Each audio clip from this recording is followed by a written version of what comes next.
Well, good morning, good afternoon, good evening, wherever you may be. Thank you for joining us on this very rare Saturday live stream. If you don't know me, my name is Jon. I'm one of the hosts of Cardboard of the Rings, and we're going to be doing a new player Q&A today as I play through The Oath with my good buddy, Chad, aka the Chap. Good morning. Hi, Jon. Hi. You got something behind? There's a little thing, something behind you. A big, Right here? the big, Right here? the big scary necromancer's ball. Yeah. Yeah.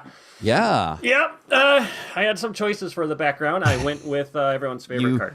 You definitely made some choices for the background. That much is certain. Hey, everybody. Hey, Dan. Dan's joining us. Hey, Durin's father. Hello. Is here. Robert's here. Cat Attack is here. Another Robert is here. We got all sorts of folks here. So welcome, everybody. And thanks to those of you joining us asynchronously later. So, with the release of both the new core set and now the general release of The Dark of Mirkwood, which were two quests that were previously only available in the... here, I'll switch over to this so we can actually see ourselves. There we go. We see each other in like two talking heads. Amazing. Look at that. I know. I got to look over here, though. If everyone's wondering what I'm looking at, I'm looking at Jon. Yeah. He's on this monitor. I guess I could bring him over here. We're not playing yet. We will in just a minute. But yeah, we're with the release of these quests, we decided that, hey, let's play through the... Oh, look at that. Look at that. Yeah. Matches your bald head very well. I know it does. Thanks, Jon. I went with the... I can't see yours. Oh, okay. It's the West Bank of the Anduin. Oh, that's right. You're just seeing me on Zoom, so I'm just a green screen to you. Hi, everybody. Hey, folks. All right. So, hey, especially new players, if y'all have questions, go ahead and start dropping them in the chat. This is, the game that we're going to play is kind of just incidental.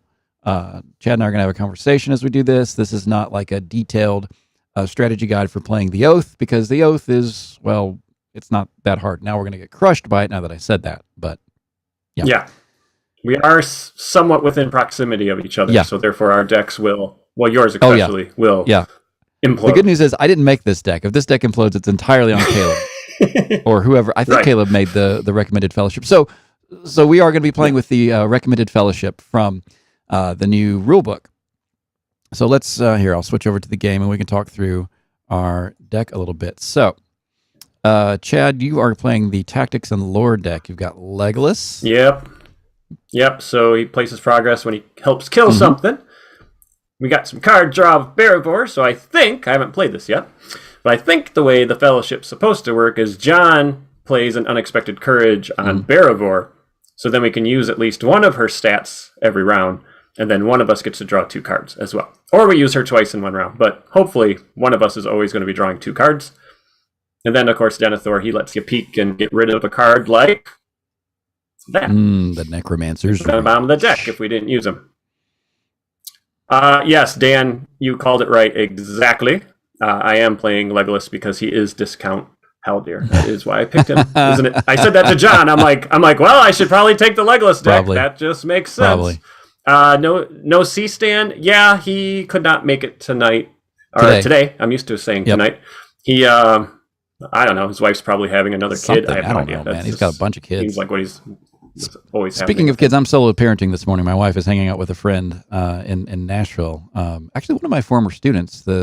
She's moved to the Nashville area recently, so Melissa's hanging out with her, and so I now have 2 kids who did not get enough sleep last night, fighting in the living room just behind me. So we'll see. I'm sure we'll have pod kid interruptions as we go through this. But my deck, I am playing the Leadership and Spirit deck. So I've got Aragorn, he's Aragorn. He can spend 1 resource after he commits to a quest. He can spend 1 resource from his resource pool to ready him, and you're like, man, you're never going to be spending his resource on stuff except, oh wait, Theodred. After Theodred commits to a quest, you get to choose a hero committed to that quest, add 1 resource to that hero's resource pool, and since these are 2 responses, we get to choose what order they trigger. So hopefully, I will remember to trigger them in the right order. No, I won't. There's going to be a lot of in this game. Wait, hold up. And then Eowyn, who, come on, it's Eowyn. She's awesome. She's still awesome, even if in a full card pool world. She is awesome. And so, yeah, Aowen is discard one card from your hand to give Aowen +1 willpower until the end of the phase. This effect may be triggered by each player once each round, and it is an action, not a response. It is an action. Yeah. So John has another window where he has the handy dandy LOTR Quest Companion. You should totally bookmark this site. Throw the guy a couple dollars too for keeping this site up, because I use it daily. And it's a really handy way to see the timing chart for the round. And so, since this is going to be a new player type video, one of the first things we always point out is the action window that happens after staging. This is the action window where you can modify the willpower that you've already sent on the quest by doing things like discarding a card to Aowen. So you don't have to make that choice before you reveal the cards. You can wait and see, do I need to discard a card to Aowen to boost the willpower? Do I need to exhaust Faramir to boost the willpower? That happens right there. I'm assuming John is on. I am. I'm highlighting it right now in a way. Awesome. Yes, I can vandalize it for you. Oh wait, this side. Nice, thank you. I have like the least amount of things running because my laptop is not the best, and I have 2 other kids at home using the internet as well. So I'm trying to keep the bandwidth as high as possible. Yeah, I can't say enough good things about the Quest Companion, especially for new players. It can be a little overwhelming at first. Just think of it as a resource that you reference. You don't have to you don't have to read through the whole thing or anything like that. But it does do a good job of summarizing a lot of things, making a lot of things very quick to look up, especially as your card pool grows and you just have like I'm going to gesture towards my shelf this away. That you just have so many rules inserts and boxes and stuff. It's like it's so nice to just have this thing on your phone and you whip it out and you just look up a ruling on something very easily. So highly recommend the Quest Companion. But yeah, go ahead. Go ahead. Oh, I was just going to keep filling because I can just talk. I'm an only child. I can talk to myself for hours. All right, Dan Prinz is in the chat. That's Durin's father. He runs the Vision of the Palantir. And so Dan can answer this real time. He had these log books, which I can go grab real quick. And so Dan, let me know. Do you still have those? Oh, John's gonna get it. Dan, do you still have those for sale? I think you were selling those, and yeah, there it is. Within the logbook is that timing chart that John had on the screen. So if you wanted a printed copy of that amazing timing chart, in addition to all the other amazing things. I love the little handwritten note that Dan sent with the book. I know. So nice. I found mine last week. I felt terrible. I didn't know it was in there. Oh man! I opened it up and I'm like, what's this? That was a nice note that I never said anything about to the guy that gave it to me a year ago. He has like 20 for sale. Okay. Nice. So yeah, it's really cool. Do they get handwritten notes, Dan? I'm committing. Ooh, I want to grab something. I want to grab something else that I've always talked about, but I never can show people. Is the timing chart because I'm never on. Am I losing my mind? Oh no, there it is. There it is, the round sequence. Aha, right there.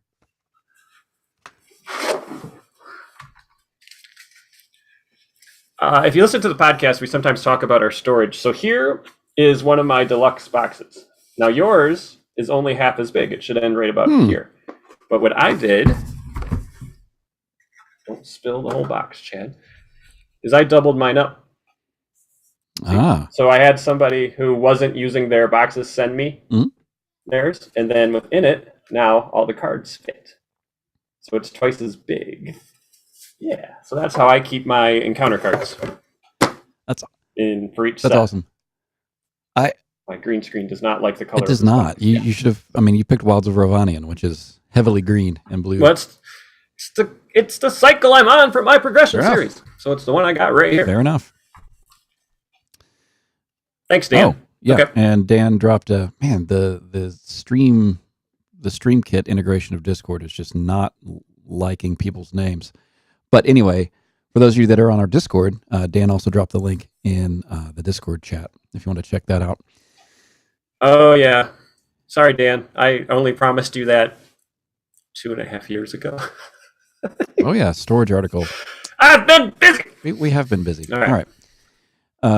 Chad's wearing one of his podcast shirts. All of my podcast shirts have been adopted by my kids, so I'm wearing my friendly local game store shirt.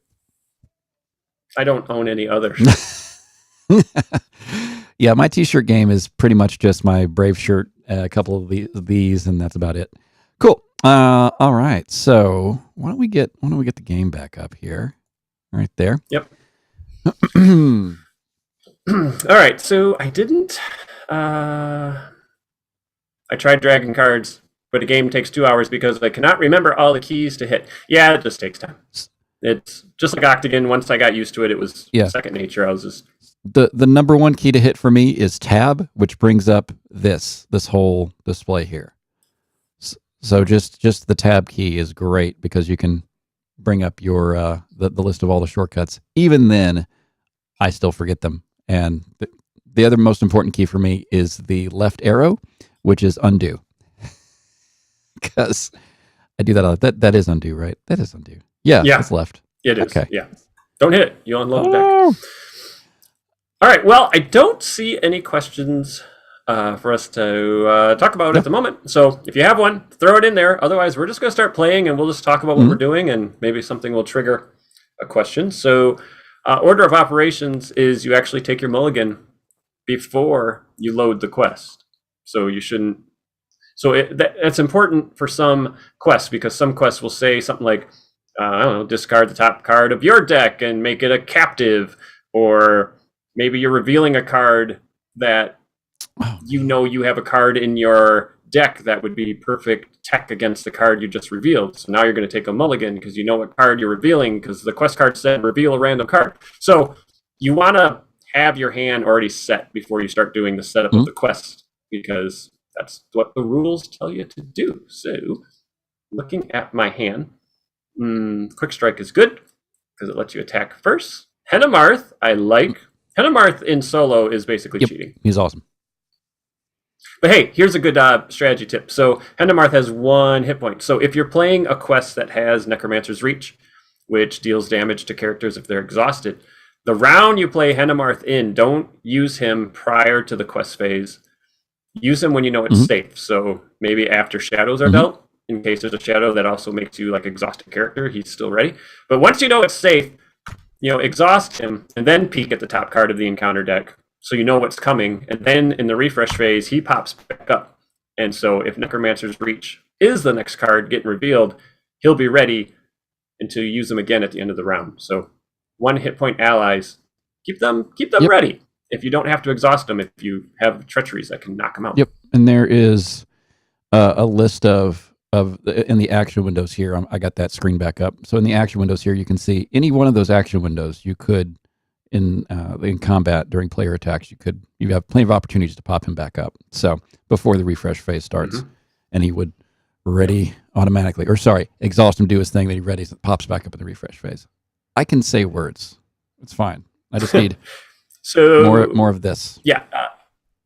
Dominic, the mulligan is a full reshuffle, so you shuffle in all 6, and then you draw 6. And I think the reason some people don't like that, but I believe the reasoning behind it is, as opposed to Marvel Champions, where it's a selective mulligan, is because you have unlimited hand size, so and unlimited card draw if you want in your deck. So it's not like Marvel Champions where you're spending the cards and then you're redrawing cards the next turn.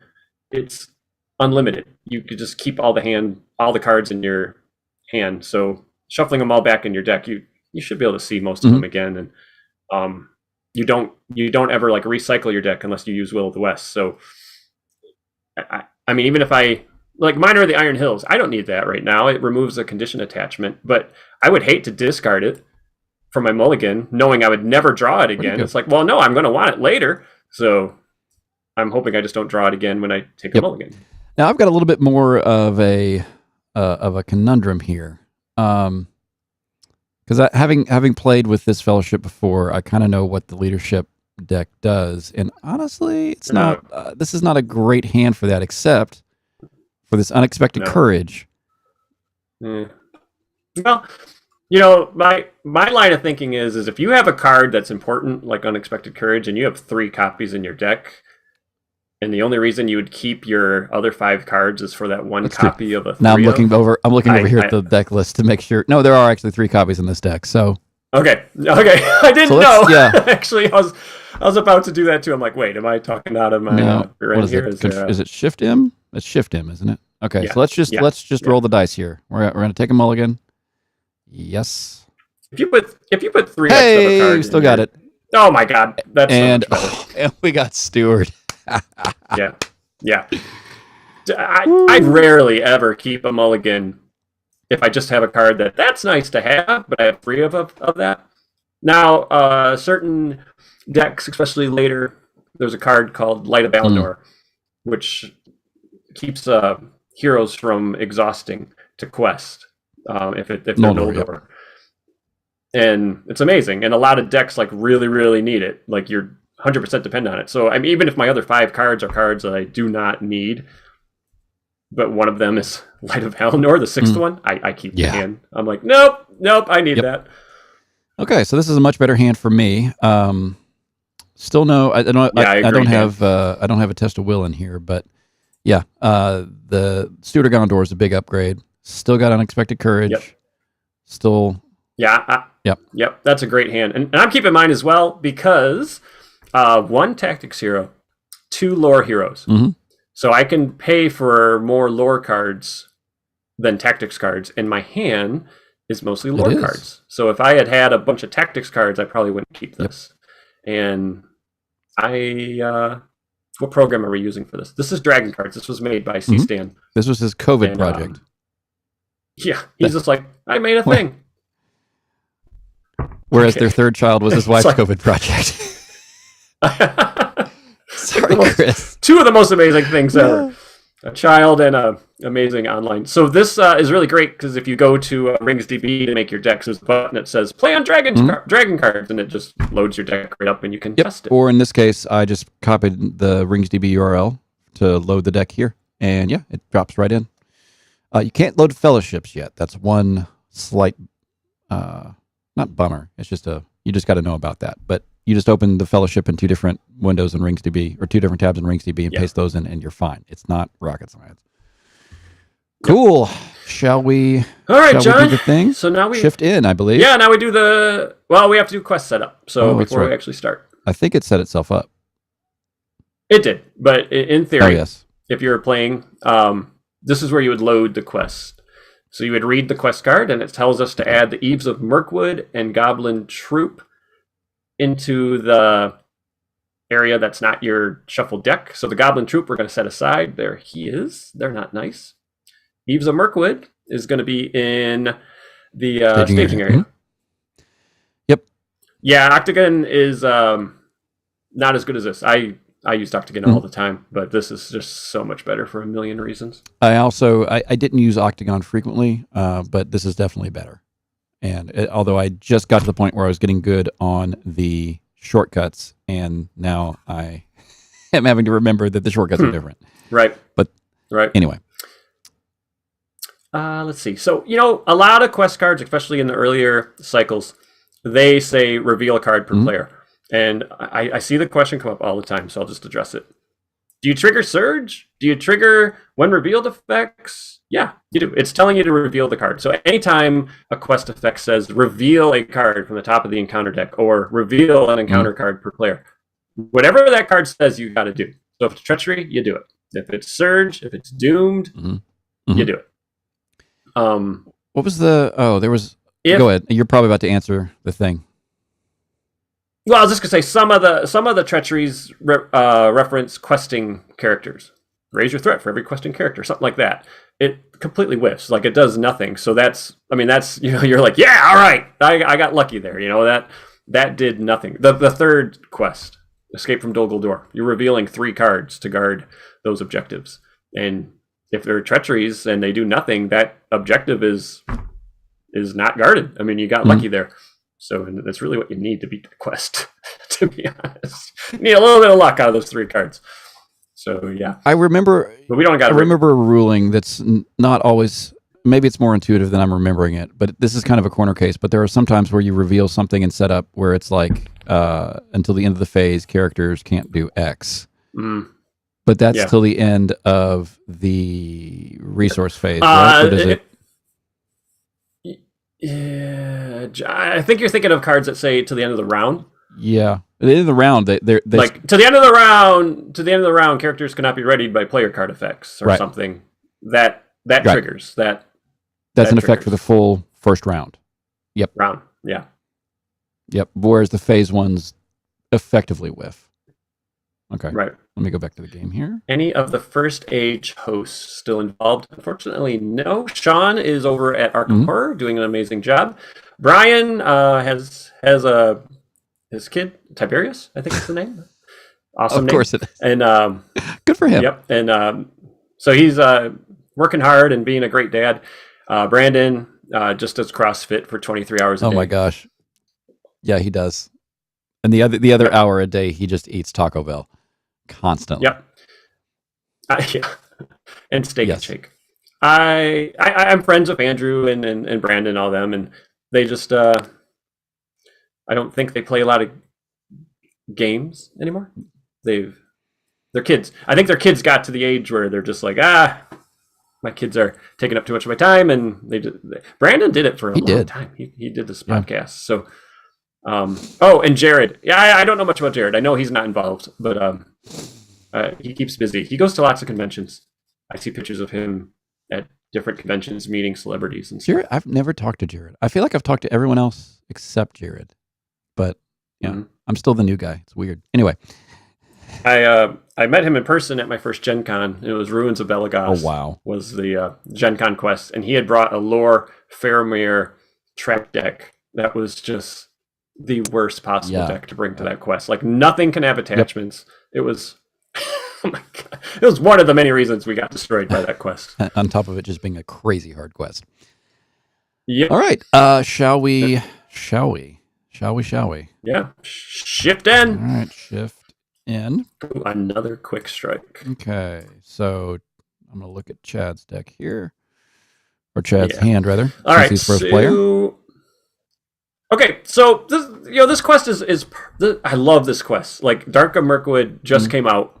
You can buy it right now. Get it. Yeah, go get it. It's these two quests are so good for starting players. The even without those starting decks that we're about to get, the dwarves, the Sylvans, all that.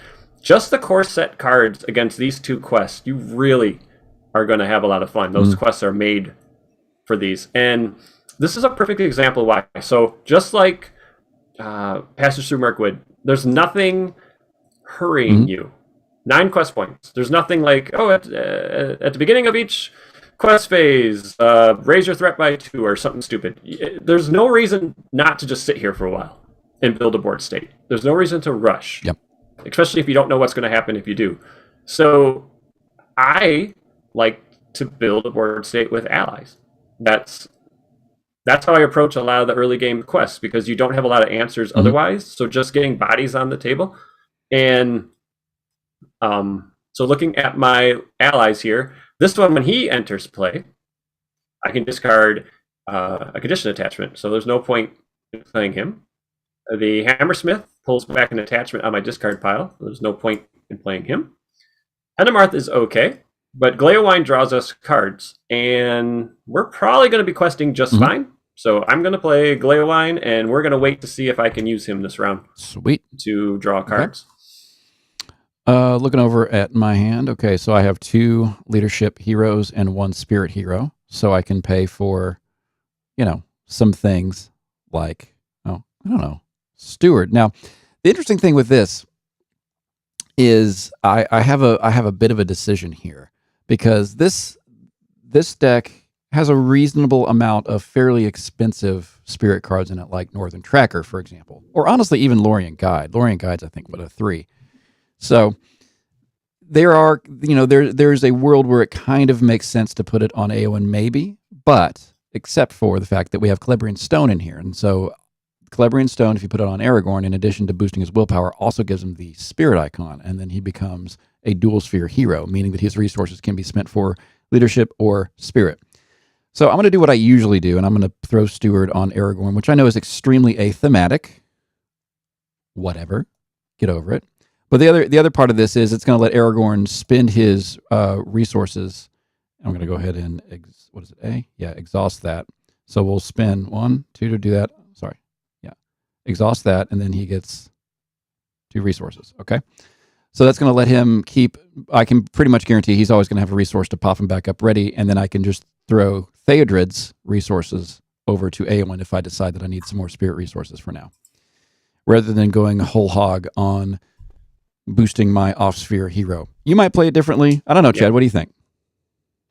Oh, I always put Steward on the hero in a multi-sphere deck that the hero that's going to get multiple resource spheres gets Steward. Yep, because eventually I'm hoping to run into one of the, 3 copies of Celebrian Stone. So I should nice. See it sooner rather than later. Oh, and the card that I drew was Longbeard Orc Slayer, which he's probably going to stay in hand. We'll see. He's going to be a late game ad. Other than that,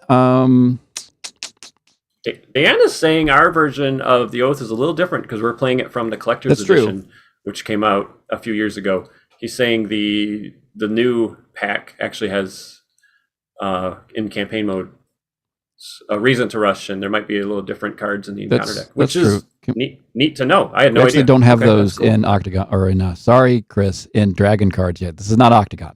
Sorry, right. He's not going to watch this. Right. John, now if you draw a second copy of Steward of Gondor, who are you putting that on? The discard pile.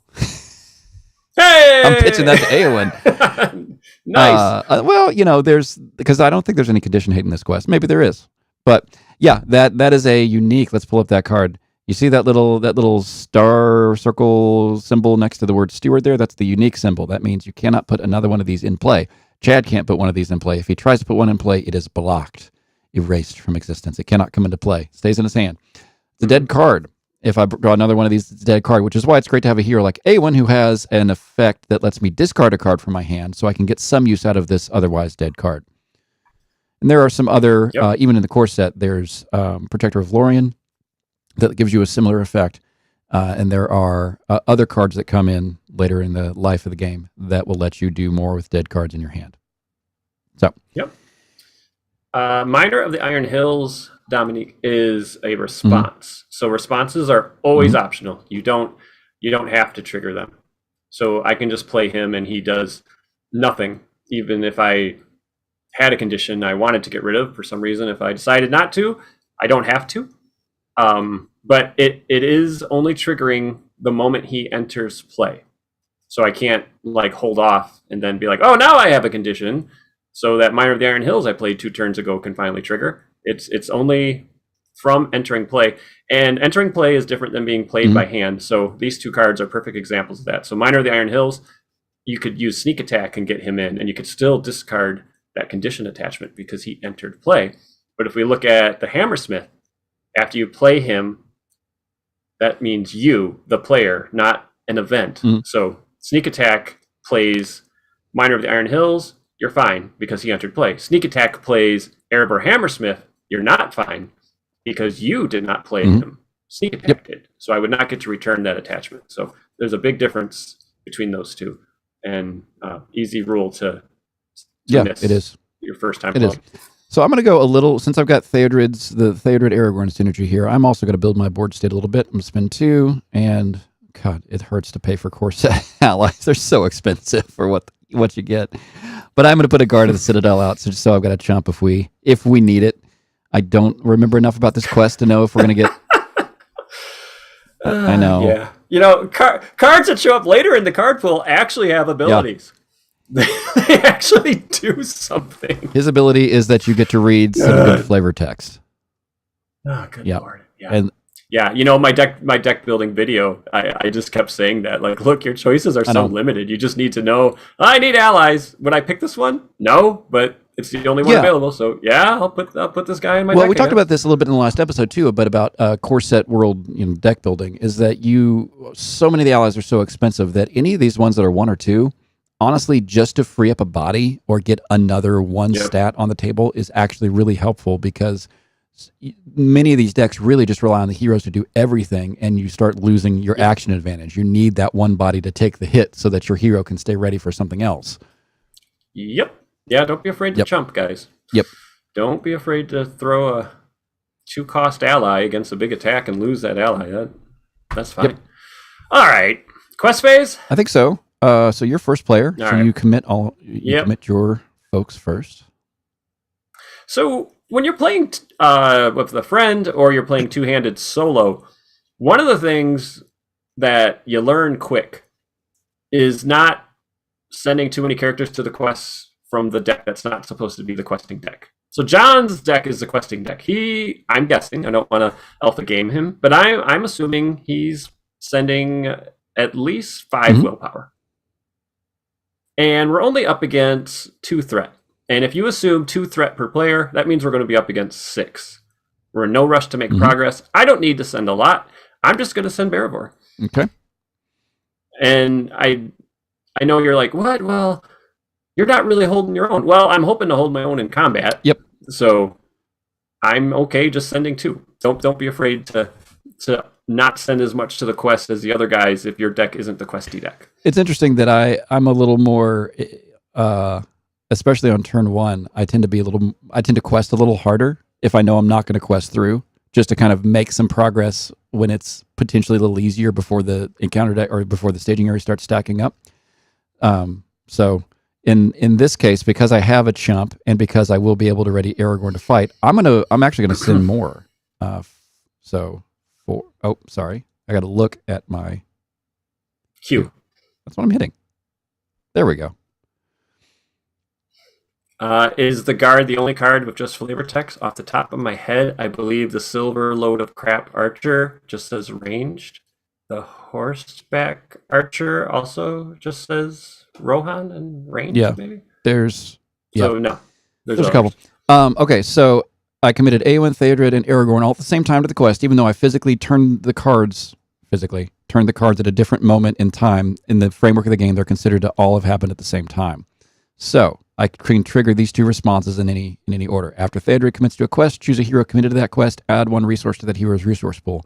Well, John, why don't you add it to Eowyn because you have this 2-cost spirit attachment? Because I can't play that attachment right now. I can only play attachments during the planning phase. Can't do it at the beginning of the quest phase. So I might as well put that on Aragorn to then, after Aragorn, now I can trigger his response. After he commits to a quest, spend 1 resource from his resource pool to ready him. Commit, and then I'll ready him. His willpower stays committed though.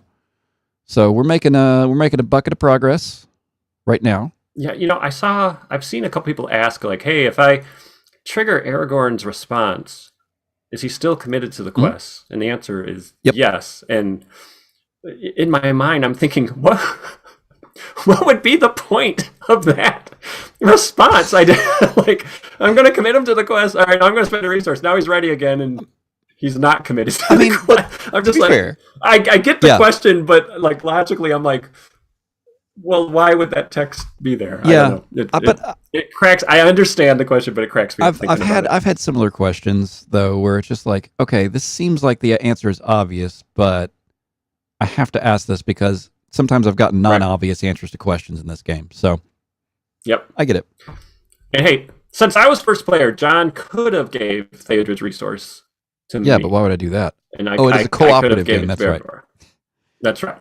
But next round, he's going to be first player, so it has to go to one of his heroes because responses are triggered immediately after the triggering thing. If the game state changes, you cannot trigger the response. But triggering 2 responses off the same trigger doesn't count as a game state change because you just have to kind of think Aragorn's response was put on hold for a second while you did Theodred's, and then you triggered Aragorn's. Okay, alrighty, we committed 9 willpower against 2 threat.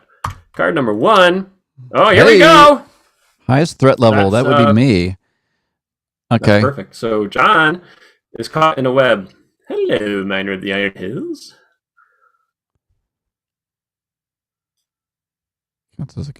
Okay. Yeah. Yeah, exactly. Miner of the Iron Hills is going to take care of this for us.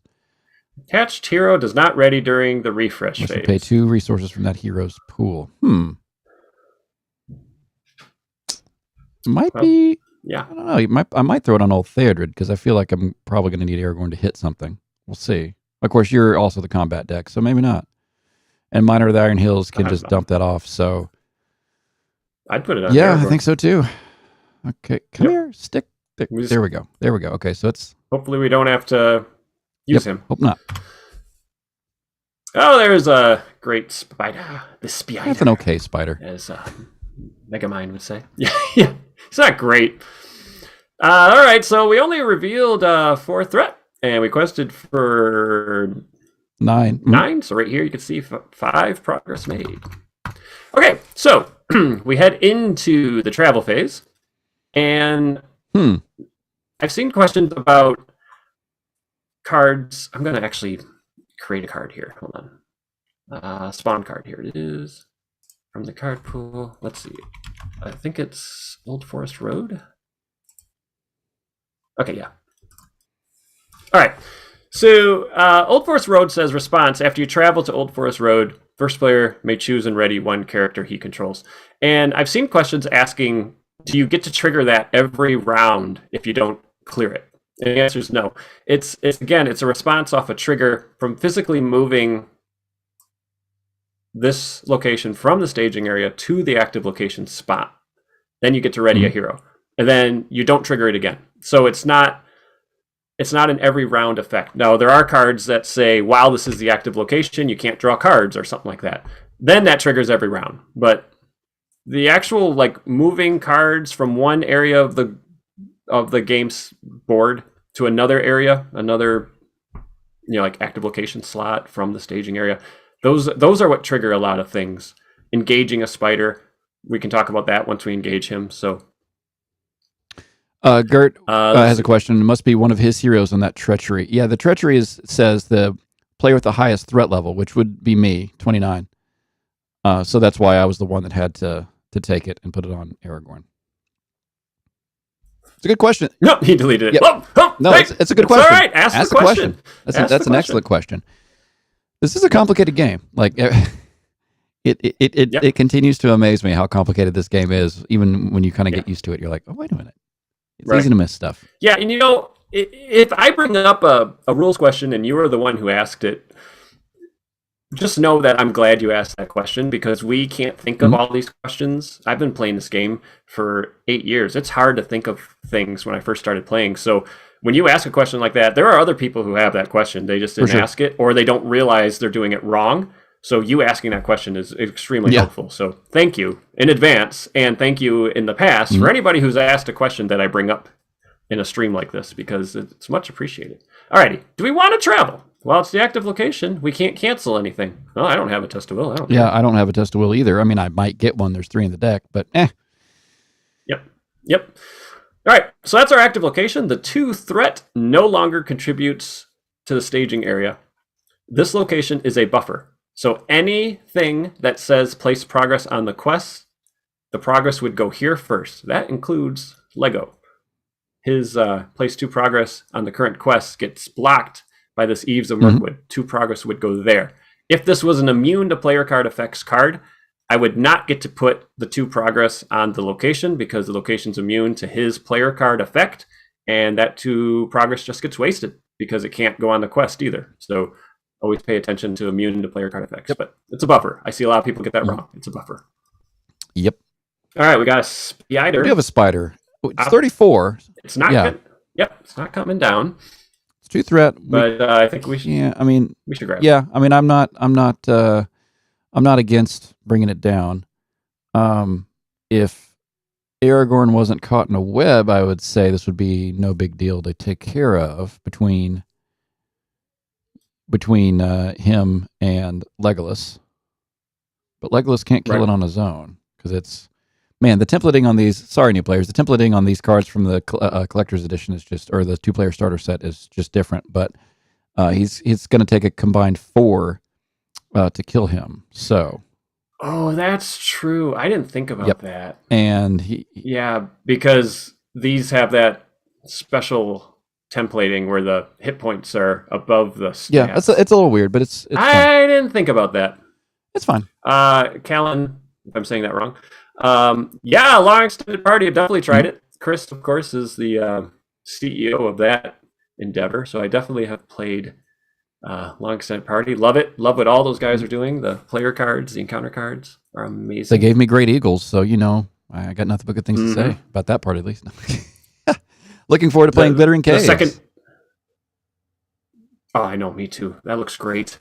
The Second Age, that's Ian's First thing, Age, right? yeah. Tales from the Cards. Haven't played that yet. I want to. Is it? I actually don't know. Is that in Dragon cards? I don't know either. All right, what are we doing with the spider? So this is another reason why you keep someone like Hennemarth up to this point. When we engage him, he's making me exhaust somebody. So I can take him. I can exhaust Gleowine. Yep. I can defend with Denethor. And then I can play a Gondorian Spearman next turn that'll kill him when it attacks me. Nice. Okay. So that's kind of my plan. I'll grab him optionally. So then when you start the combat phase, the first thing you do is you do the shadow card. And you do that for any enemy you're engaged with, including ones trapped, like in a forest snare. They all get a shadow, and then all shadows get discarded at the end of the combat phase. All right, so I have to exhaust a character. I forgot to do that. So there we go. Gleowine's exhausted. That's why you don't use a card until you know it's safe to. So I don't care that I just exhausted him. Denethor will defend with 3 defense.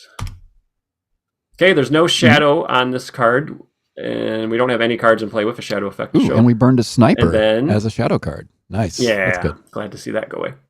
Legolas will attack for 3. The spider has 1 defense, so 3 damage goes through, and at the end of the combat phase, the shadow card is discarded.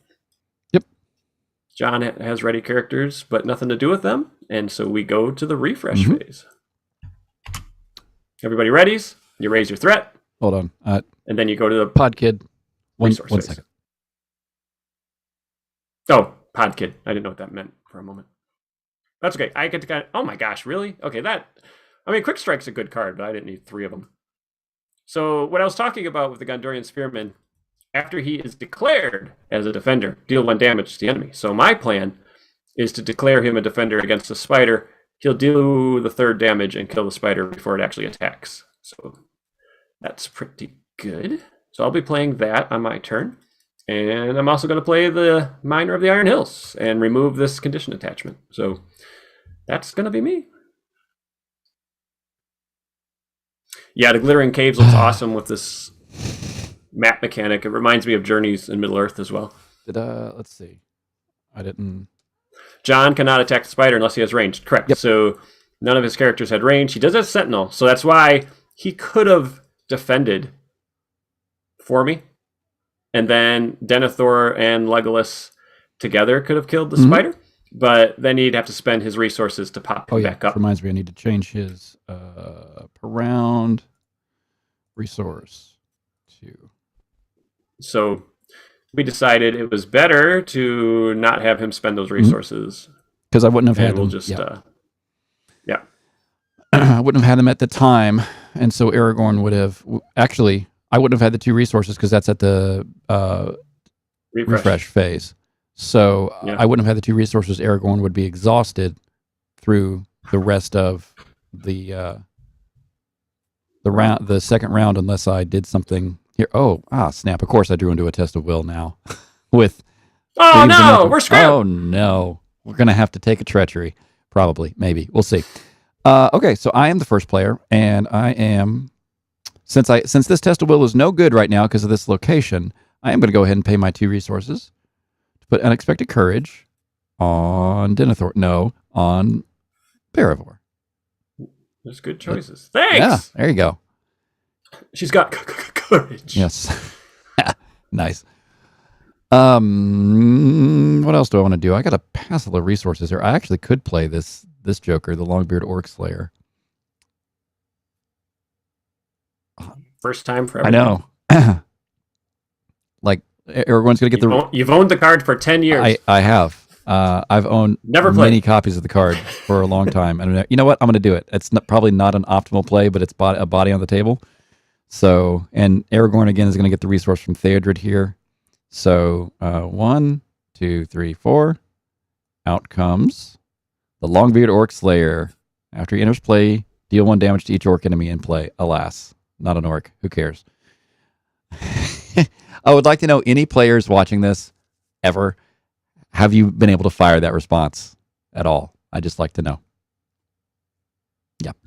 Yeah. That sounds like an achievement unlocked. Yes. Like set some sort of goal. Like the Longbeard Orc Slayer does 5 damage when he enters play or something. Yeah. Just something crazy. All right. Are we playing both quests? Depends on how fast we get through this. I have somewhere to be where I have to leave at 1, and it is 11:20 right and now. my kids at some point will want lunch. Yeah, food is a thing. All right, I already told the chat what. Hey, Copter Man. What I'm doing. So the Miner of the Iron Hills enters play. You can get rid of your condition attachment. Deleted. And then the Gondorian Spearman is coming in, so he can kill the Spider. Yeah. And now we won't get Legolas's bump for that, but that's okay. Right. And this is a perfect example of, like, there's no reason for me to draw cards right now. I have no resources. Jon basically has no resources. So drawing a card right now, most likely, there's nothing that we could even do with it. So I'd rather just leave everybody ready to the last second and then see if I can trigger all these draw cards type things. Yep. There's no reason to do it right now because we couldn't play anything with them. Yep. All right, Johnny boy. Shall we do the thing? All right. Yep. So if we advance, I think that's fine. I was about to say, do we want to? At least we want to blow through the location, and we might advance here. But we've got a bundle of allies on the table. We've got an enemy that we have a plan for, so I'm fine with advancing as well. Yep. All right, so Theodred gives the thing to Aragorn. Aragorn readies. I'm not putting a resource on him. You guys you know that now. Yep. Okay. And I will send Barivor, then I will exhaust Unexpected Courage in the action window after you commit characters. And so she... Whoops. Uh-oh, I hit the wrong button. Got an A. There we go. There we go. So she is still committed to the quest. Sweet. All right. Here we go. Number 1. More spiders. Ooh, they're definitely coming down. Yeah. This time. Yep. Ooh, and while it's engaged with you, it gets +1 for each exhausted character you control. Interesting. That's fine for me. And then here we go. X is a number of locations, so that is just a oneer. Oh, sorry, no problem. Here, I'll take mine back off. There you go. All right, cool. So we added 4 threat. We quested for 9 again. We're going to make 5. So the first 2 go here. 1, 2, 3, 4, 5. Oh. So, discussion time. So doing the math shows us we are 1 quest point away. So discarding 1 card to Eowyn would get us there. It would. And let's see. Considering I've got one I could either one of us. Yeah, I've definitely got one I could pitch because there's so much other card draw. I'm not fussed about it, but I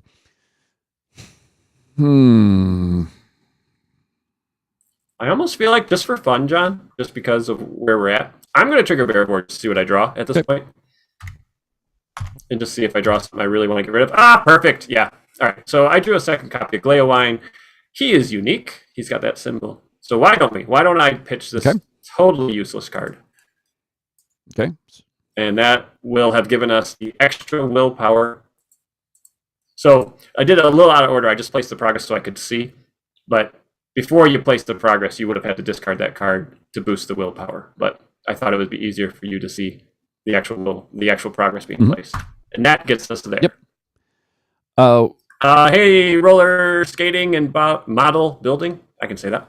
Yes, this is the Core Set Fellowship. And we are playing the Collector's Edition of the Oath. So it's slightly different than whatever the published Dark of Mirkwood is, but close enough for rock and roll. Yep. Alrighty, 2A has nothing. That's nice. Don't get used to that. Yeah. You usually get punched in the face on 2A.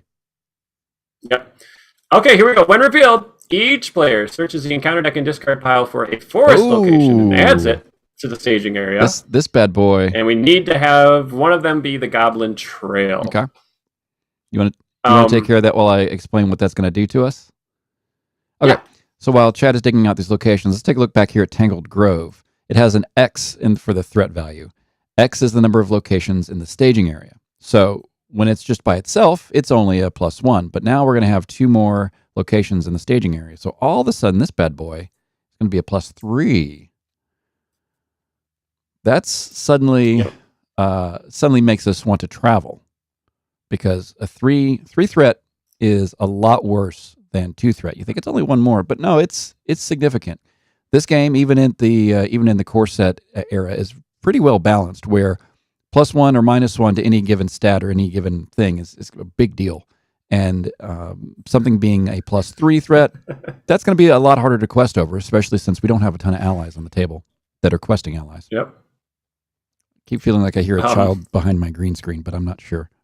Nah, you're good. Robert says he didn't think he'd ever see you on YouTube again after the magazine videos. Yeah, I know. I thought about wearing that V-neck just so that I was on brand, but right. No. So yeah, that's John there with the hair, and I am Chad. I could put our names on the thing, but meh. All right. So one other thing to talk about here. So it says search the deck and add. So you would not trigger something. So if one of these locations had a when revealed effect, you would not trigger it because it said search the deck and add it. So I added the Goblin Trail because we need to find one anyway. And then I also added the nicest location I could find, which is actually nice. Normally you don't have an actual nice location. So you just go for the one that's the least threatening. So there's a lot of threat. So we need to travel. We do. And to travel to the Goblin Trail, which we need to go to at some point, we're going to have to reveal a card and do whatever that card says. Probably another location. Yep. This one is going to make us discard a random card. Well, you're going to watch. You won't discard a quick strike. You'll discard Hinamarth. I think we should go to the Forest Gate so you can draw a card and that'll knock the Tingled Grove down. That was also my choice. So here, I'll drag it over. Yeah, but you weren't going to say it because you're the first player. I know. You didn't want to be that guy. I didn't. All right, so I'm looking at mine. I think we should go to the Forest Gate. I think that's the most strategic move. And what do you know? I get to draw. So I drew into Galadrim's Greeting, and then Gandy. Now Chad shouldn't know what I drew into, but whatever. Table Talk is fine. Table Talk is fine. I cannot, however, drop a G right now because I don't have the resources. But should it be necessary, thanks to Steward of Gondor and thanks to Gandalf being neutral, I could drop a Gandalf at the beginning or in the planning phase next round if need be. Yeah.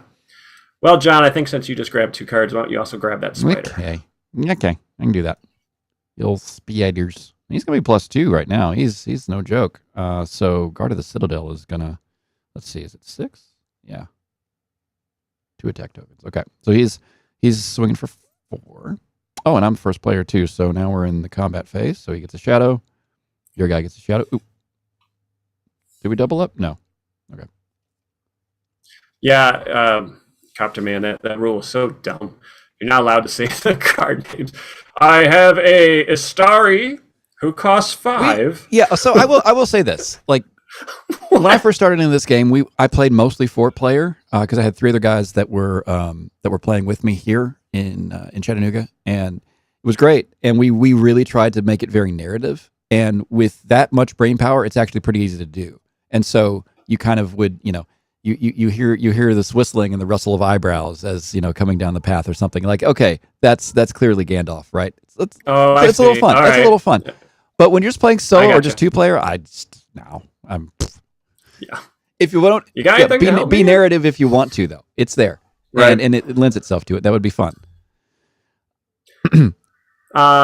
So John, I do have a question. Yep. So, wait, you're not gonna be able to kill it, are you? I'm gonna. Oh no, Legolas can help you. Legolas can help me. Yeah. Legolas can help me, and we're good. We're good. Jump it. Yep, we're gonna jump here. So you've got a plan for your guy? Oh, okay, sweet. We've already talked about that. The Gondorian Spearmint is going to do his thing. Mm-hmm. Here are my choices, folks. So this guy, the spiders are attacking for 4 because it's the 2. Thanks, Dan. The 2 base plus 2 attack for each exhausted character I control, which is +2. Actually, when I exhaust the character for defense, he's going to be attacking for another one. Correct? Yep. I feel like that would be the right way to read that. Whether or not that was the intended way to read that, that would be the right way to read that now, considering this is a constant effect. All right. Yep. So, rather than throw Aragorn in front of it, who could survive it, I'm going to throw the chump in front of it. So, Guard of the Citadel is going to defend. I'm going to flip the shadow. Oh, no. Oh, crap. Huh. You have chosen poorly. Woo! Yeah, that is a bummer. Okay. Well, now So, uh, I Guard of the think, Citadel just dies. yeah, I think my Gondorian Spearman might help you out now. Yeah, I appreciate that. We're gonna change plans a All little right, bit. so this. So he's Sentinel. That's why I can do this. The Yep. Gondorian Spearman has Sentinel, so I exhaust. He does the damage. Mhm. Let's see. This shadow card goes Yep. away.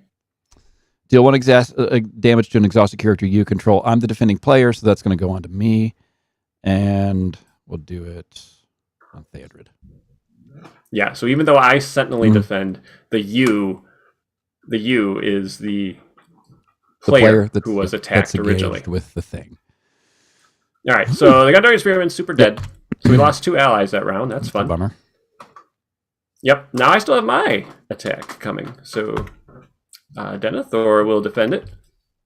If it's undefended, discard an ally you control. Okay, I'm fine there. So it was 3 attack against 3 defense. Yeah, and you can, and I'll be able to finish off the spider now, though. My Spiders of Mirkwood, because of you put that damage on him. So I'm going to be able to put 1, 2, 3, 4, 5 attack against 2 defense. He's got 3 hit points remaining.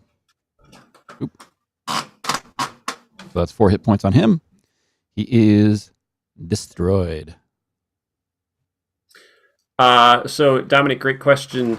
If you have multiple enemies, can you choose the order of their attacks? So yeah, if John was engaged, or let's say I was engaged with both those spiders, I'd choose which one's going to attack first and defend it. And then if I had gotten that shadow that says it makes an immediate attack, I would have to resolve that immediate attack before I would defend my second enemy I'm engaged with. And if you're engaged with multiple enemies, you get to choose the order in which one you attack. You get to choose the order. But you only can attack each enemy once that you are engaged with. You can only declare your attackers. I'm going to say it right. You can only declare your attackers against each enemy you're engaged with once. You can't ready Legolas and declare a second attack with Legolas against the same enemy. Mm-hmm. But speaking of Legolas, he's attacking for 3. Yeah, he is. He's dead. Bye-bye. 2 progress goes on the quest. Boom, boom. Mm-hmm. Onto the Forest Gate. And the Forest Gate buffs the quest. The location always buffs the quest card. Yep. And then I still have Blade of Wine here. John, did you play Oh, you didn't have I didn't have resource, sadly. You just drew 2 cards. I'm taking it. I want do it. You just drew 2. What'd you get? What the heck is this? All right. Okay, honestly, now I'll say this. In playing in playing this fellowship in Journey Along the Anduin without any spoilers, this card's actually pretty dang useful because it is in a world where decent allies cost 3 and allies with like a basic stat at least cost 2, with the exception of someone like Hinnemarth who's just kind of crazy. That's Radagast Cunning's not a terrible card in the core set. It goes away pretty quickly once your card pool gets a little bit bigger, but it's pretty good play in the core set. We had a question about Snowborn Scout. Yeah, what's your question here? I spawned it. John and I will go into the next round while you're typing out your question if you have a question about it. You said you did. And then I'll get rid of that card, obviously.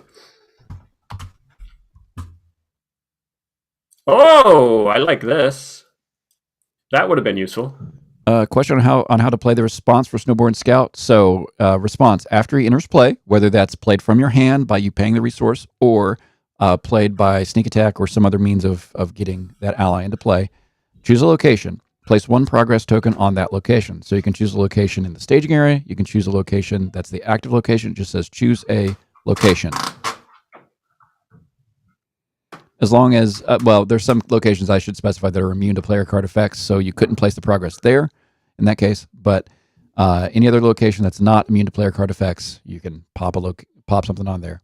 Later on in the game, there will be some locations that, like, when this location is in the staging area, progress cannot be placed on locations in the staging area or something like that. So that would block his effect on that, but you can still put it on the active if the active's not immune. Right. That's a long-winded answer. And this is and this is one of those cards that's also just a one-time thing. Yes. So after he enters play, so entering play it's in my hand.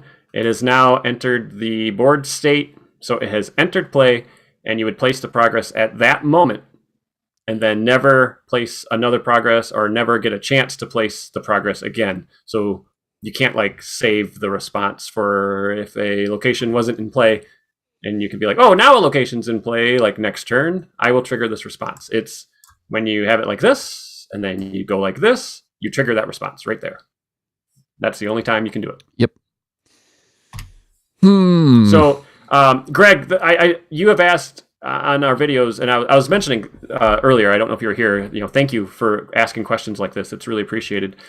A lot of folks, they want to know how often they can trigger certain things. And a lot of these things that are just a response, it's just once. It's the only time that triggering condition is met, that very first time.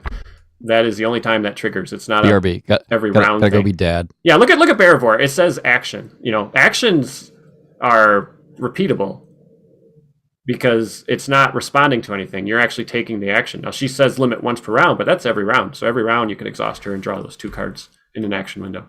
But something like Snowborn Scout, it's just off of a triggering condition. How does the hit points on that card contribute to the attack point? The Snowborn Scout with the 1 hit point?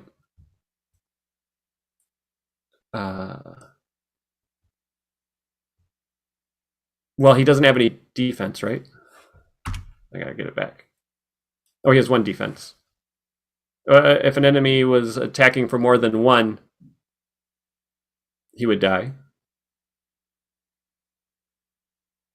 I guess, is that what you're asking? A hit point is just like your health.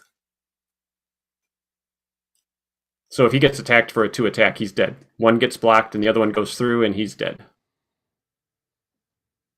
Sorry, talking about Snowborn Scout there? They can't see you highlighting cards, unfortunately, so I'm highlighting for you. That's all right. I'm trying to figure out. And Barivore can take up to 4 damage before she dies.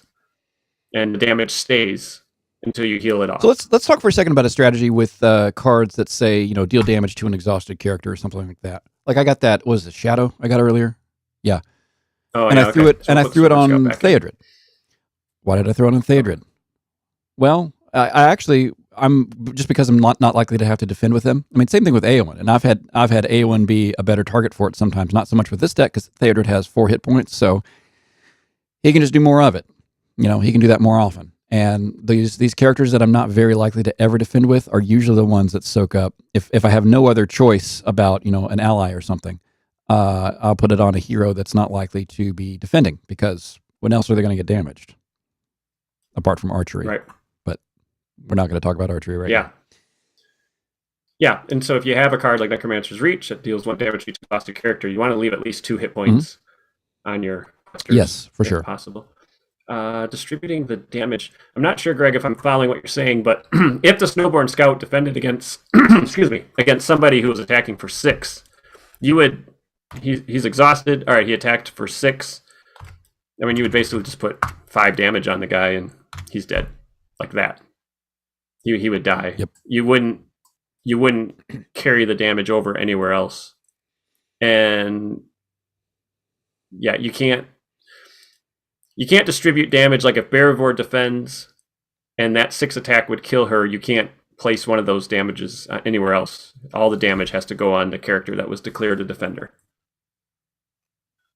Mm-hmm. Makes sense to me. Yeah, okay. I think we're all on the same page there. All right, well, okay. The Horn of Gondor would have been really nice. Yeah. Last round. It would have been. That would have went on... Oh, I don't know. I don't like taking up one of Legolas's restricted slots, but no other weapons in hand. I don't have any attachments in my discard pile. Do you? I don't think so. No. All right. Nope. All right. Well, then I think I will play Hennemarth. Yeah. But I'm not going to use them yet. And so I think I'm going to hold on. I'm going to hold on to that text resource. It's so fun to Hennemarth and use him, and then see Necromancer's Reach, and you didn't do it at the right time of the round. You're just like, oh. Yep. Oh. Yep. And that's why Chad said save Hennemarth to look at the card coming the following round. Oh, okay. I think we have Necromancer's Reach or something similar in this encounter deck. It's been a while since I played the Oath. I'm pretty sure. Yeah. Okay, so it's to me. Let's see what I got in this mess. Oh, Son of Arnor. I mean, I could, I guess. I don't know. Yeah, I did lose an ally before. It would be nice to have some more attacking. But after Son of Arnor enters play, I keep mousing away from him. Sorry, viewers. After Son of Arnor enters play, choose an enemy card in the staging area or currently engaged with another player. Engage that enemy. I don't know. I mean, this is in a world where this wasn't the deck doing most of the questing. I might be more likely to do that. But I don't know, John. You don't really have good options. You want to draw 2 cards? Yeah, because I would love to draw 2 cards to see if I get. All right. So in the planning phase, it's a green phase. So you can play events, you can take actions, you can do all the things. So I will exhaust Bearivore, choose John, draw 2 cards. I will use Unexpected Courage and stand her back up. I got another Unexpected Courage, which is kind of cool. I got Stand and Fight. No, I was hoping you'd draw Clever. So was I. You didn't. I did not do that. I mean, Glaowin is still ready. You know, we could try for one more. I'm not that desperate. I was gonna say. Yeah, I know. No. Don't get greedy. I'm not getting greedy. Man. I don't know. Do we have a better target for another Unexpected Curt? Well, no, I couldn't do that right now anyway because I only have 1 on Eowyn. Right. There's no 1-cost allies to stand and fight. Plus, you want to save that resource for Test. I do want to save that resource for Test of Will. You're right. And I'm looking back through my other stuff here. Do you lose your deck? Oh, do you lose when your deck is empty? Nope. You just keep playing. Just keep playing. Which is great with an old board. If you have drawn your entire deck and you're wishing you hadn't, that probably means you need to replace some of your card draw with allies or something. There's a balancing issue going on there. Yep.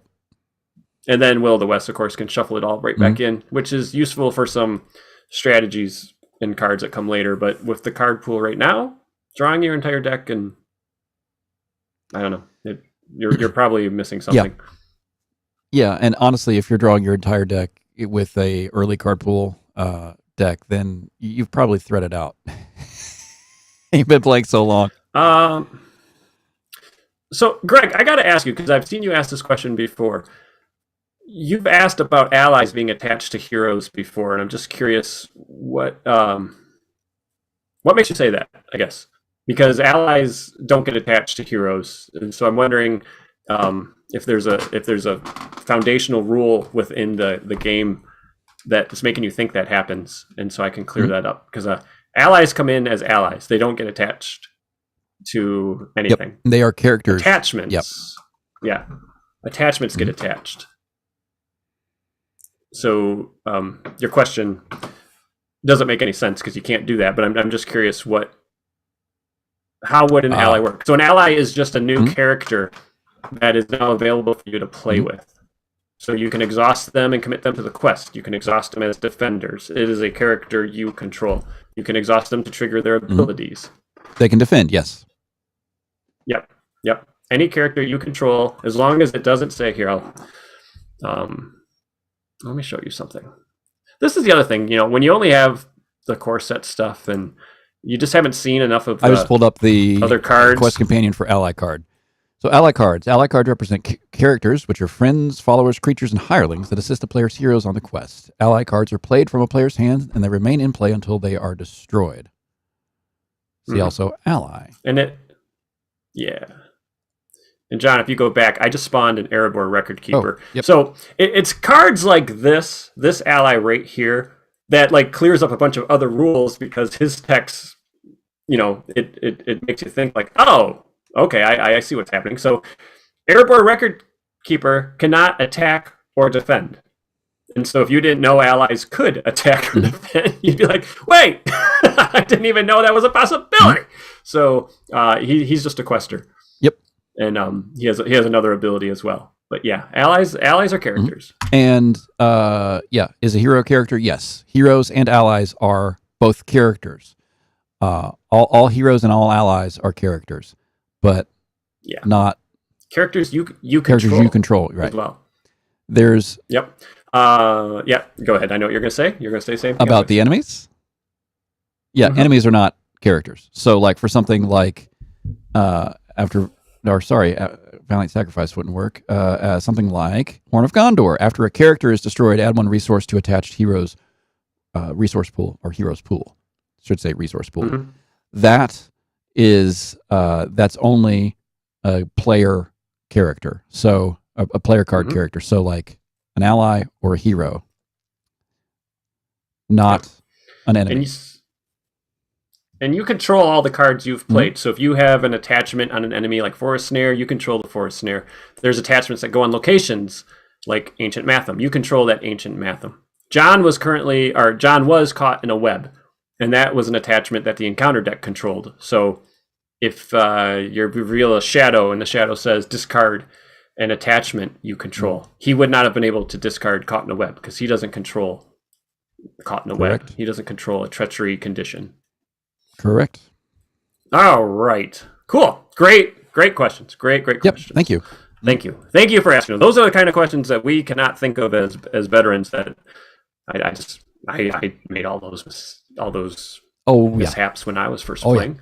I don't remember them now. Yep. All right. I am not going to trigger Hendemarth. I do not want him exhausted going into the quest phase in case you reveal something. Oh yeah, it was still to me for if I was going to play this very expensive and only moderately useful. I don't know, man. It's just I've got so many resources. I might as well because they're all going to stack up, and it's not going to really stop me from playing anything next turn. So whatever. We're here to play cards. You win card games by playing cards. Generally, 1, 3. Nope. I've watched other YouTubers play games, and sometimes I don't understand the strategy because they hold on to a lot of allies, thinking the events are better, and in almost every case, it's better to play allies. Because bodies on the table, they're always there. They don't leave. They can. I mean, we've already demonstrated in this game. They can soak up a damage. They can give you action advantage just because they give you the ability to, if you get a thing that says you have to exhaust a character you control when you engage an enemy, well, just do it on an ally. That's whatever. Leave your hero up. Yep. Especially important with your defender. Anyway, so okay, I paid this very expensive Son of Arnor, which is probably, I can probably count on one hand the number of times I've played Son of Arnor in the last 7 years.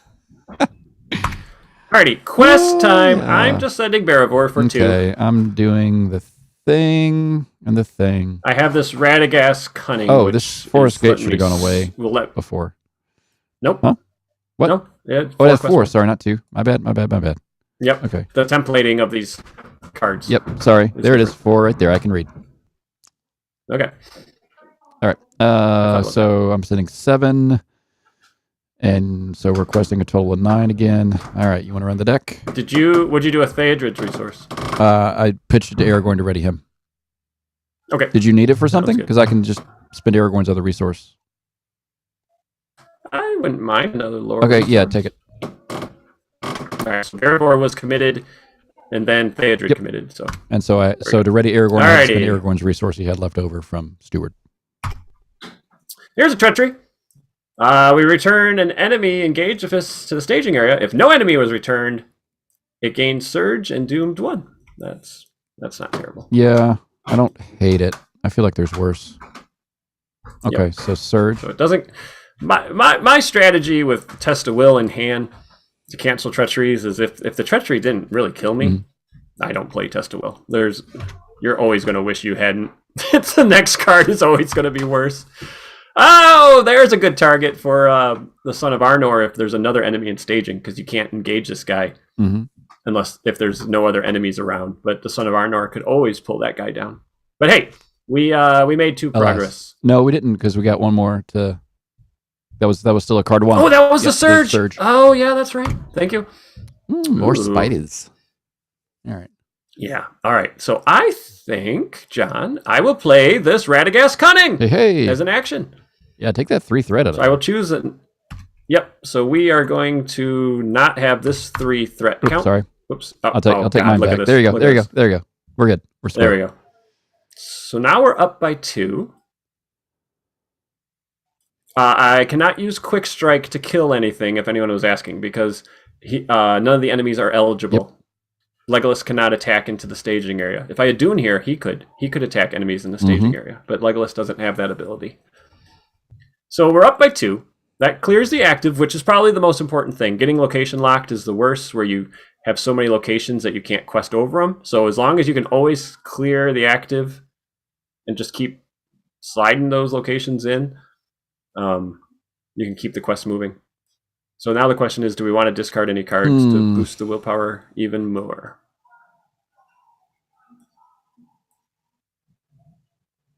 So we got to get 12. When we clear this, we can play 6 with Goblin Trail.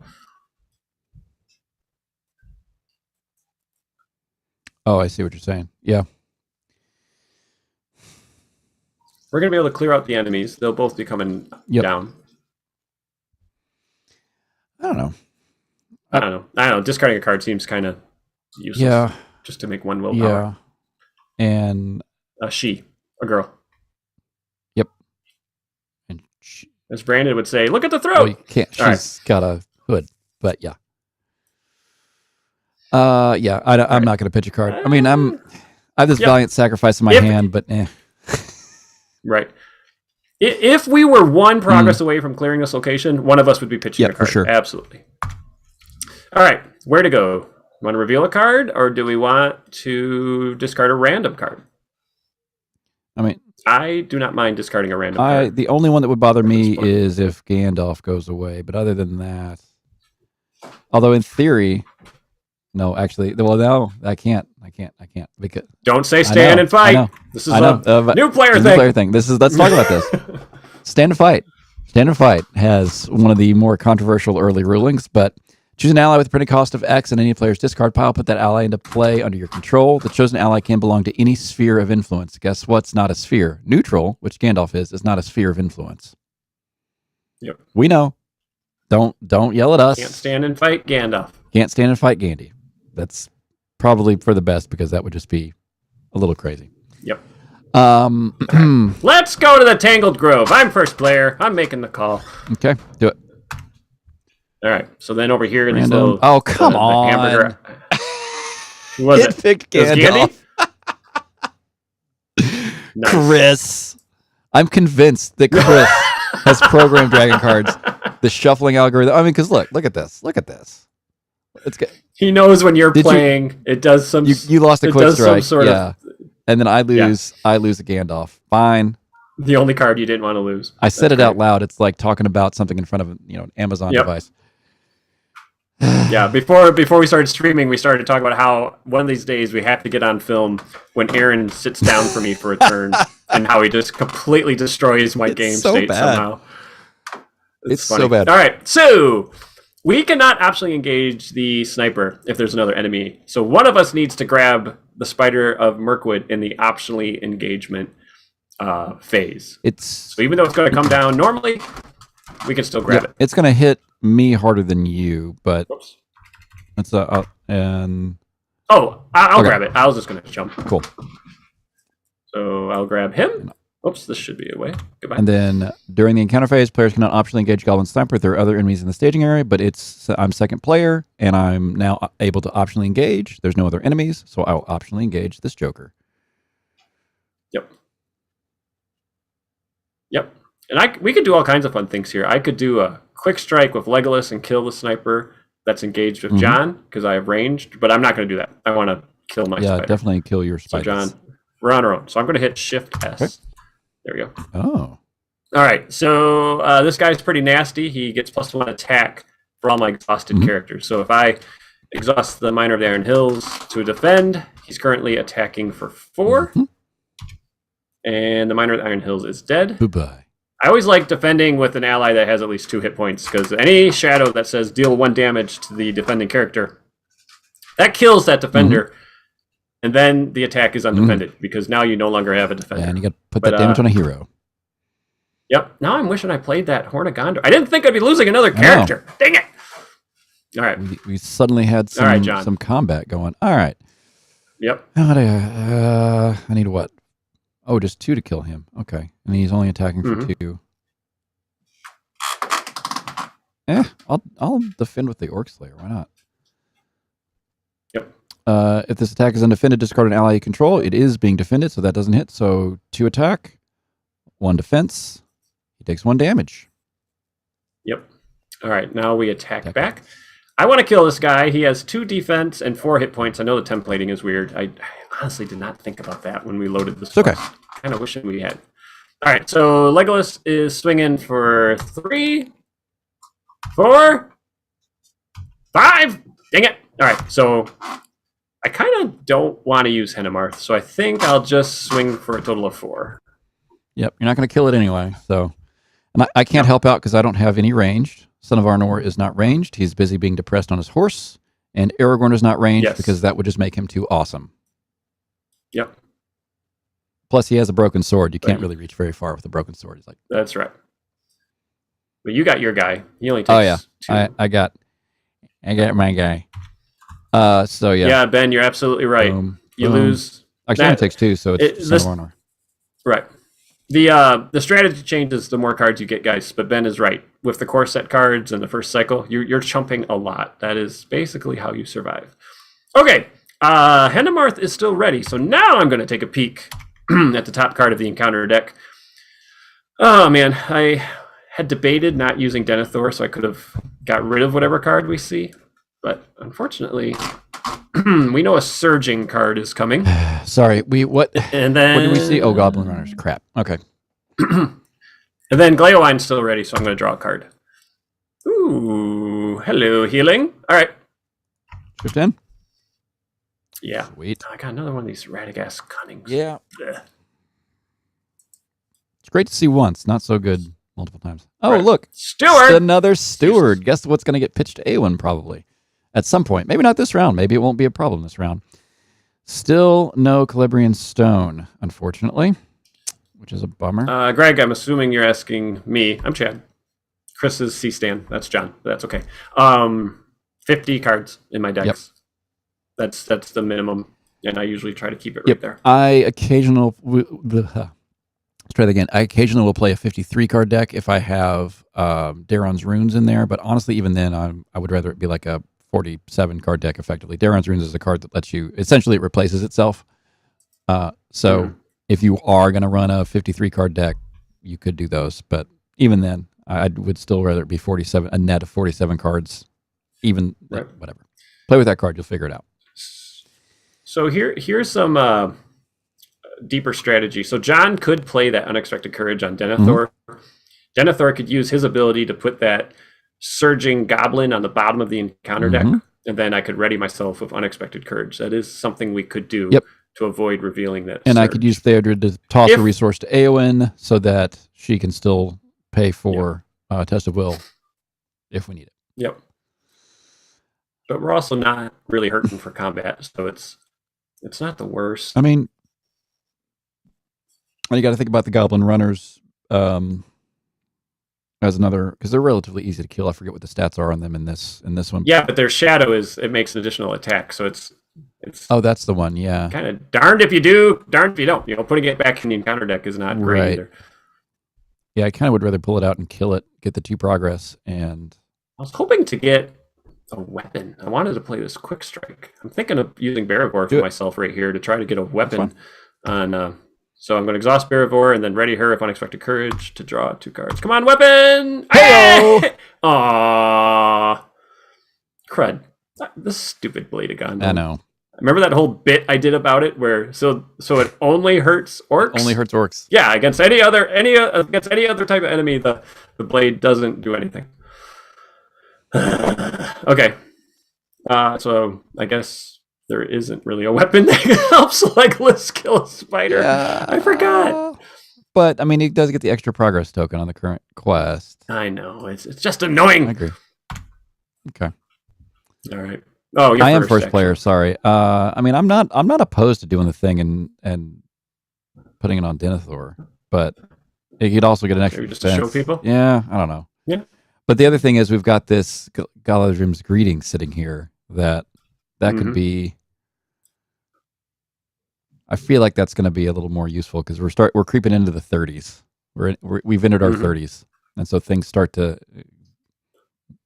Man, I remember my 30s. I missed. Yeah, I'm about done with mine. Oh, hey, McDog is observing us. He found us. What's up, McDog? Don't know if he's actually watching the stream or not. Yo, Ben. All right. Yeah, I'm gonna hang on to him because we'll do the GG. I'd rather do the GG than a stunt on Denthor right now. Okay. And nothing else really in my hand that's worth doing anything with. So I'm gonna sit on a bucket of resources. Okay. Questing. Yeah, I'm thinking I'm not sending anybody. Okay. To be honest, because I have 2 lore events that reduce threat. Yep. And I'd rather have the spider not attack. That's fine. More than it has. So Theodred is going to send the resource to Aragorn, who spends the resource immediately and ready. Okay, so 7, we're up 4 right now. I got something to pitch if we need it. You probably have something to pitch if we need it. So, well, yeah, and I got those events. So Goblin pseudo questing. What? A surgeon goblin? What the heck? All right. Followed by each enemy in each location gets +1 threat. That's not terrible. Yep. That's just basically a 2 threat card.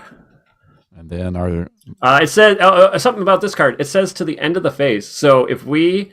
I'm just going to leave it right there, because if we reveal another enemy or location, that one will also get the threat increase. Yep. So let's see. And it does. So there we go. Because it's to the end of the phase. If it said currently, then... Oh, it does say currently! My bad. Currently in the staging area. Whoops. Oh, it does. You're right. I totally skipped over that word currently. Never mind, guys. You assume it's the worst. But it's actually written for new players. It's smart. Yep. I always assume it's the worst. So there we go. So we're only... so we're 1 progress short. So I will play this Secret Paths for 1 resource. And this is now contributing no threat.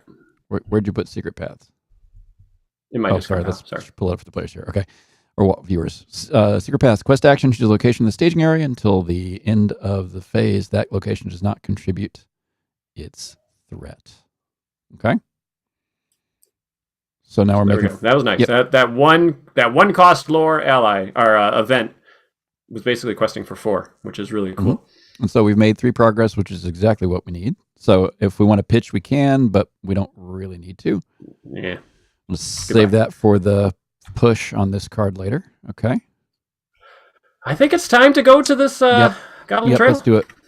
Let's do it. We got... And we're going to reveal a card to travel there, and that is a triggering effect. So it's... I am taking the location from the staging area. I am moving it to the active location spot to travel there. But to follow the rules to the letter, this is basically saying to travel there. So before I do that, I reveal the card. That's true. Oh, it's the same one. Okay, so it does nothing. So that was wow. Perfect. That one's super whiffs because not only are there cards in the staging area, so that last sentence whiffs, but it doesn't matter if it gets more threat to the end of the phase because we're past calculating our progress and all that. Yep. So then I have done the travel effect, which allows me to now travel there. Greg is asking, Chad, would you explain your theory on keeping your allies and attachments low in the playing area? I don't have that many. Well, it's literally based on what we're able to play. I actually have lost 2 allies, so they come and go in these early quests. So they were chumping. I lost a Miner of the Iron Hills to attack, and I lost a Gondorian Spearman to an additional attack John had. John, you've lost 1 ally. Mm-hmm. He has another copy of Steward, but that's unique because of that symbol next to the S in Steward, so he can't play a second copy. And it's really... I've been spending my lore resources on these events on purpose, so I could have put in this daughter, but I would have had no resources, and I think that was the right call because this event basically quested for 4. So I think that was the right call. So not playing allies when I have other cards in my hand that I think will benefit me more is why I might hold on to an ally so I don't use all my resources. But I play allies when I can. John played, you can talk about your Son of Honor. I played it just because, honestly, like in a larger card pool world, he's overcosted. But in this case, in this deck, it made sense right now because it gave me 2 more attack. It actually was the one that ended up killing the Goblin Sniper last round. But for me, it was just a matter of I had the resources. There wasn't anything else that I was planning to do that was going to impede that turn. And so Yeah, why not? Put the ally out there and give me the action advantage of another body on the table. Give me 2 more attack, which is non-trivial. 2 attack is solid. And so yeah, that was my thought there. Now I play a lot of decks, like honestly either the Noldor or the Eagles deck. Those are very ally heavy. The Noldor deck has a few attachments. I mean, I can have a very sprawly board state if a deck is built to do that. In the core set, you're just not going to do that. You're going to have some things on your heroes. You're going to have a couple of allies. You're going to be losing allies, and you're gonna have a lot of events in hand till you need them. So, hope that answers your question. Yep. Events. So yeah, you gotta spend the resource cost. So on this secret paths, the resource cost is in the upper left. It costs 1 lore resource. So you have to spend your resource from a lore hero, or a hero that somehow has access to the lore sphere. Even if an event costs 0, you still have to have a hero with that sphere. You can't play a 0 cost event in the tactic sphere if you were playing Jon's deck. Right. He doesn't have tactics. And then events can be played anytime, yes and no. So you have to look at the action window guide, which Jon has the website that we showed earlier in the stream. When those spots are green, that's when you can play an event that just says action. An event like Secret Paths said quest action, so you only do that one in the quest phase, and it has to be during a green action window. The action windows in this one are marked up red, but they say action window. So, yep. So Secret Paths he played in the action window after staging that I've got. Oh, you can't see my. That's right. I turned off my my mouse cursor in OBS. But let's see if I can make it bigger. I can make it bigger. There we go. The site address, if you search for online LTR LCG Quest Companion, it should come up. And if the link says Gamers Dungeon in it, gamersdungeon.net, that's it. And we'll, for everybody watching this later, we'll put that link in the description of the YouTube video. Cool. All right, cool. So I'm guessing you're going to take this Goblin Runner. It's fine with me, yeah. Give me. I could spend Legolas's resource and just kill it if I wanted to. But you've got to. No, I don't think I will. But I could. Legolas's range. So now Quick Strike could target an enemy engaged with Jon. Okay, since Jon is the first player, he has to do his enemy attack first. Yeah, and this time I don't really want to kill either one of my... Because this guy's swinging for at least 3. I have no damage on Aragorn, so for once I'm actually going to let Aragorn defend it. Because because of how expensive these allies are, I don't really want to take 4 attack off the table, and the 2 allies can take care of this guy no problem, because he's only 1 defense and 2 hit points, so he only needs 3 to kill him.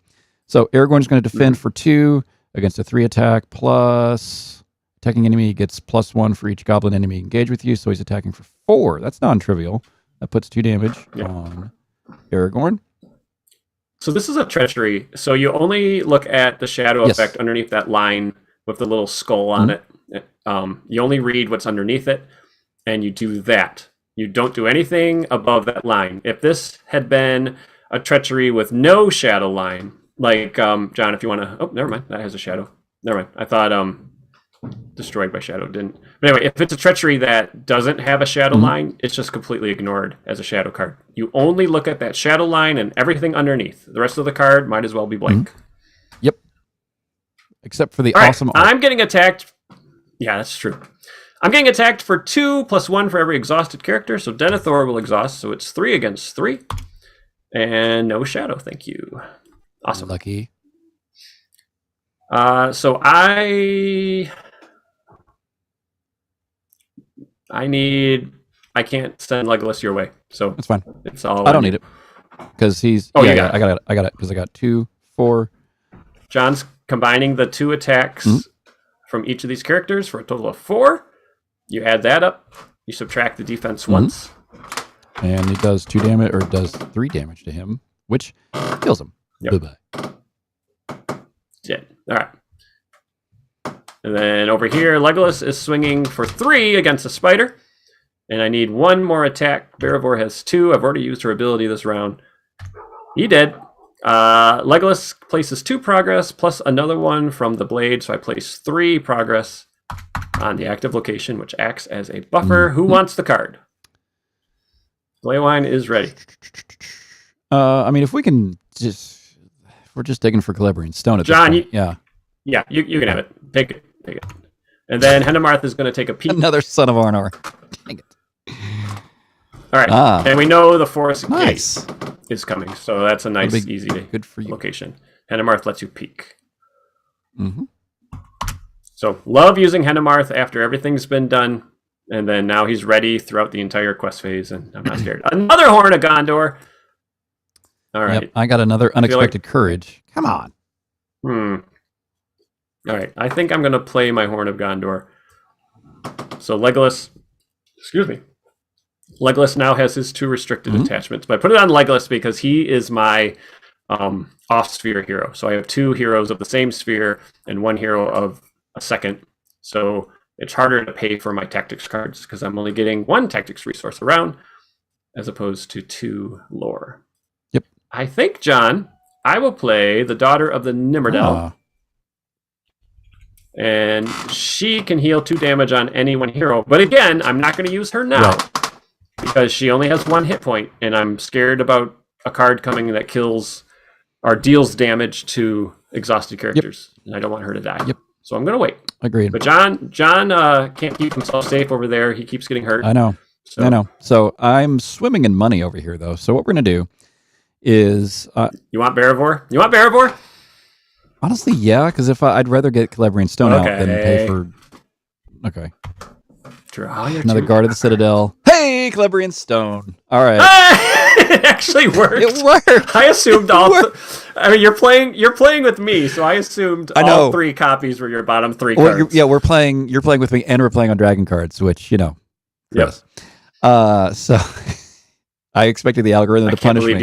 I can't believe you actually drew it. I'm like, we are never seeing that card. Either. Okay, so he pays 2 for that. Attached hero. Actually, you know what? I'm going to do this the other way. I'm going to pay that off of Theodred because the leadership resource off of Theodred. Because I play it onto Aragorn. Attached hero gets +2 willpower, so we're going to give him +2 willpower.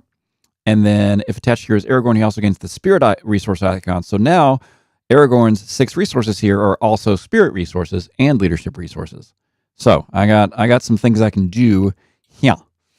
I am still going to play Galadrim's Greeting, I think, because it's not ideal.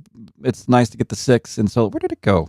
I can't find it. There it is. Middle. Yeah, I found it. And I hope people watching this realize how much fun it is to play with 2 decks versus 1. If you're playing this game, you're like, God, it's so frustrating. I can't do anything.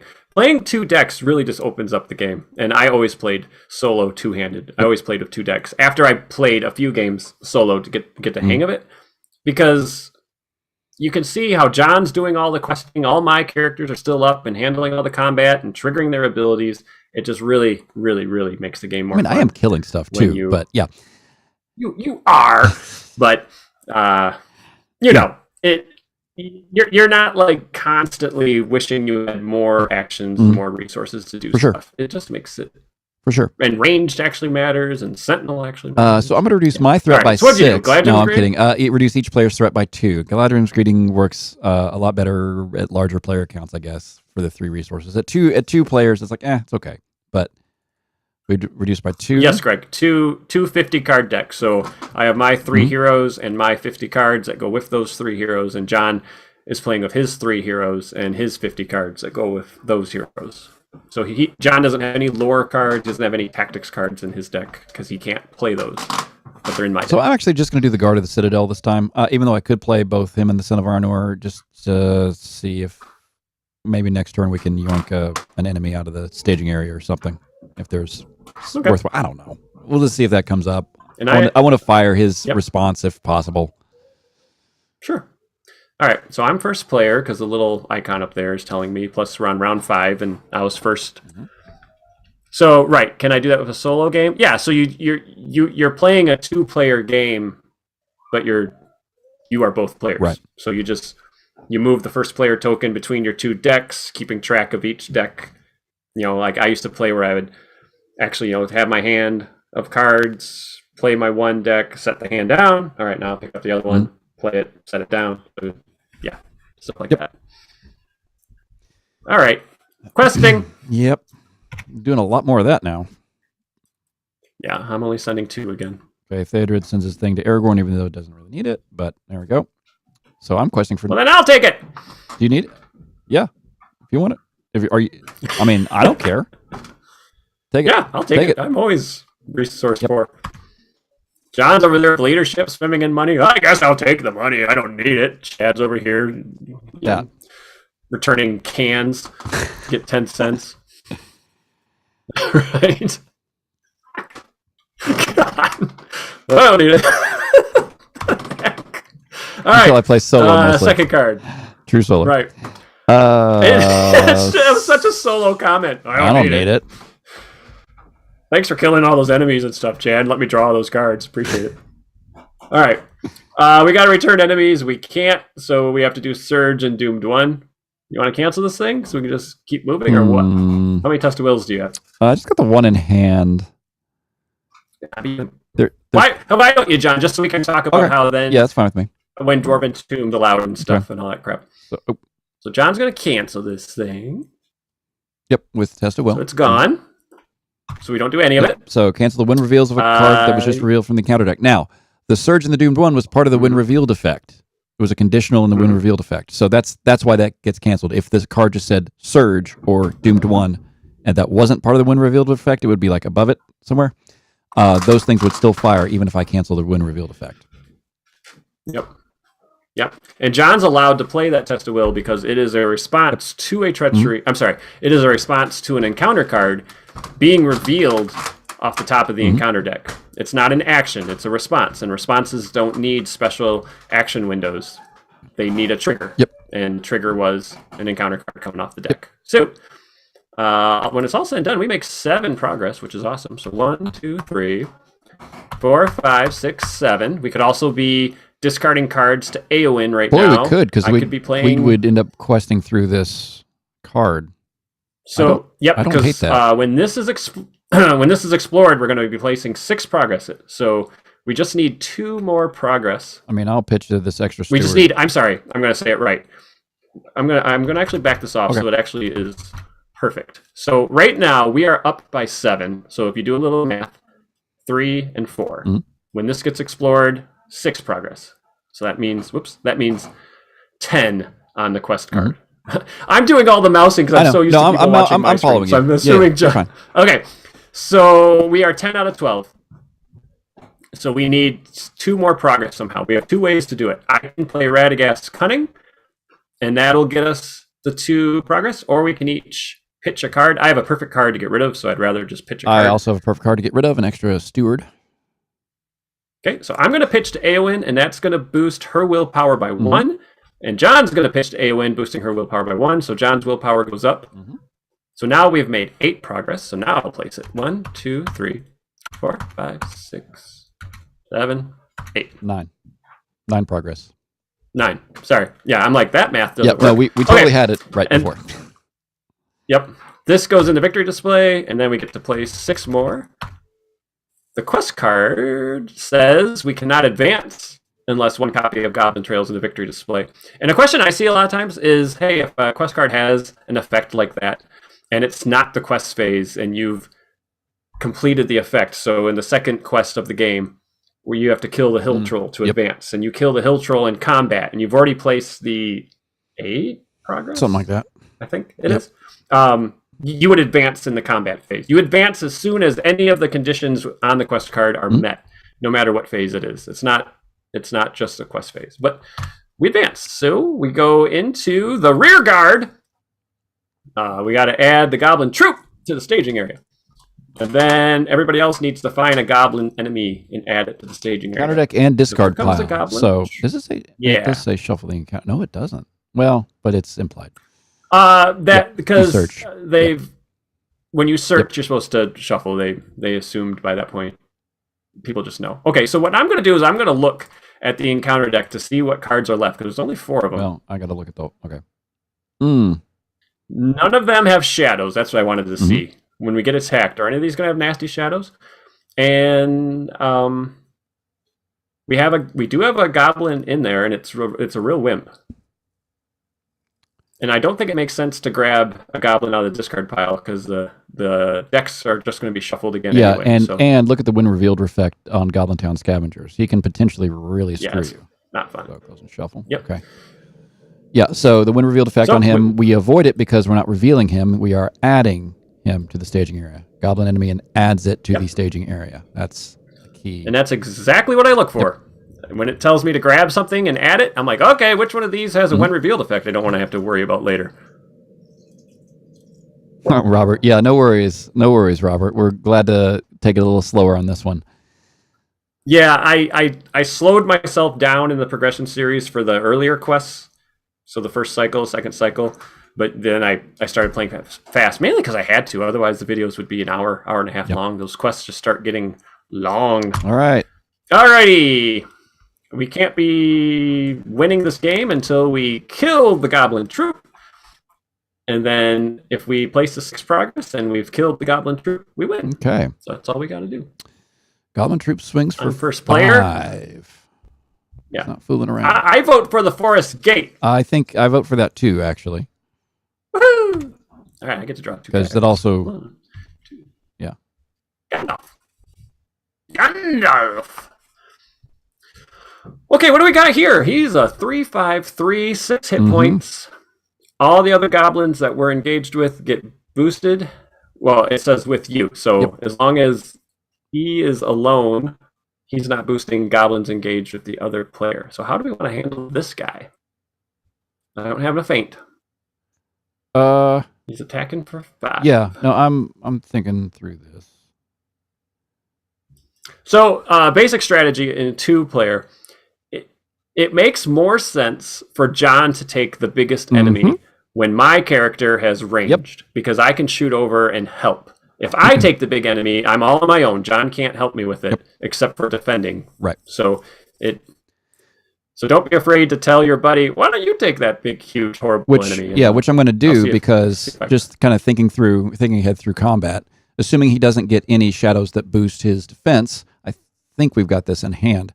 Because Aragorn is attacking for 3, 2 on the Orc Slayer is 3, 4, 5, 6, 7 from the Son of Arnor, and then I got a bundle coming over here from Legolas, I assume, because he also is going to get the boost when attacking an orc. Yeah. So there's no shadow effect because we already looked. There's no shadows, right? So yeah, I feel very comfortable taking the Goblin troop, tossing the guard of the Citadel in front of it, because he's a cheap ally. Yep. He's there to do exactly what I have him doing here in a second. So Jon is technically I go first. Right. I'm going to optionally engage the scavenger. Right. Jon, as the second player, will optionally engage the troop. And the troop can't have attachments, so if we were playing with traps, too bad. You can't get a forest snare or anything on him. Not that I could put it on him right now anyway, but because you can't play attachments outside of the planning phase. So if Jon didn't need my help, I could play my quick strike, and I could kill my scavengers before they even attack. So that is an action. It's not a combat action even. I could have done that in the engagement phase. But Jon's going to need Legolas's arrows. So I'm going to have Denethor defend. Wait, your first player. No shadow? Nothing. We knew that. And then I'm going to have the very brave and very, very, very expendable Guard of the Citadel defend. No shadow. 5 against no defense and 2 hit points. He did. I'm actually, you know what I'm going to do?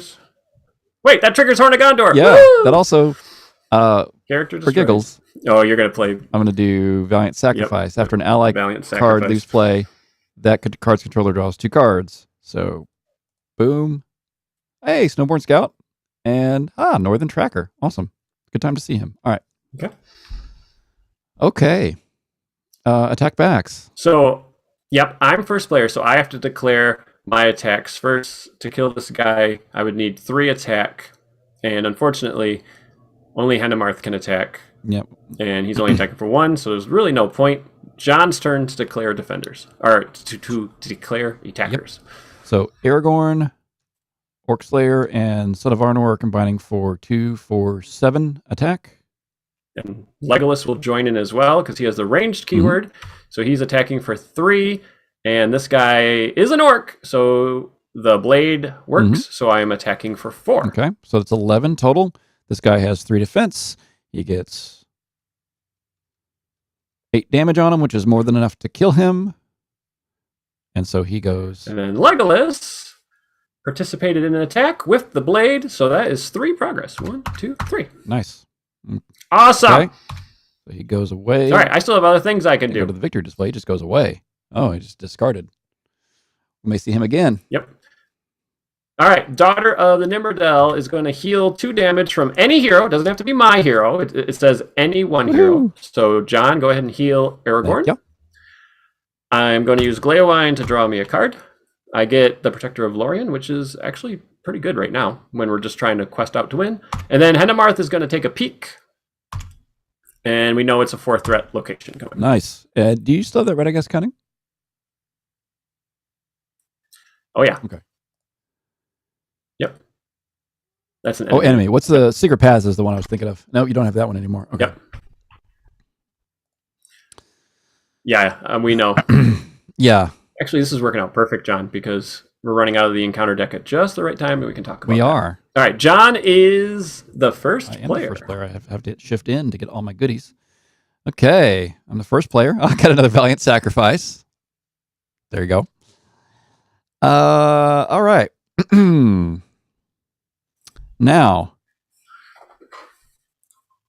So at this point, we've pretty much got the game won. So John will probably just play whatever cards, just give him something to talk about. Yeah. As opposed to strategy. Right. I mean, honestly, it's going to be...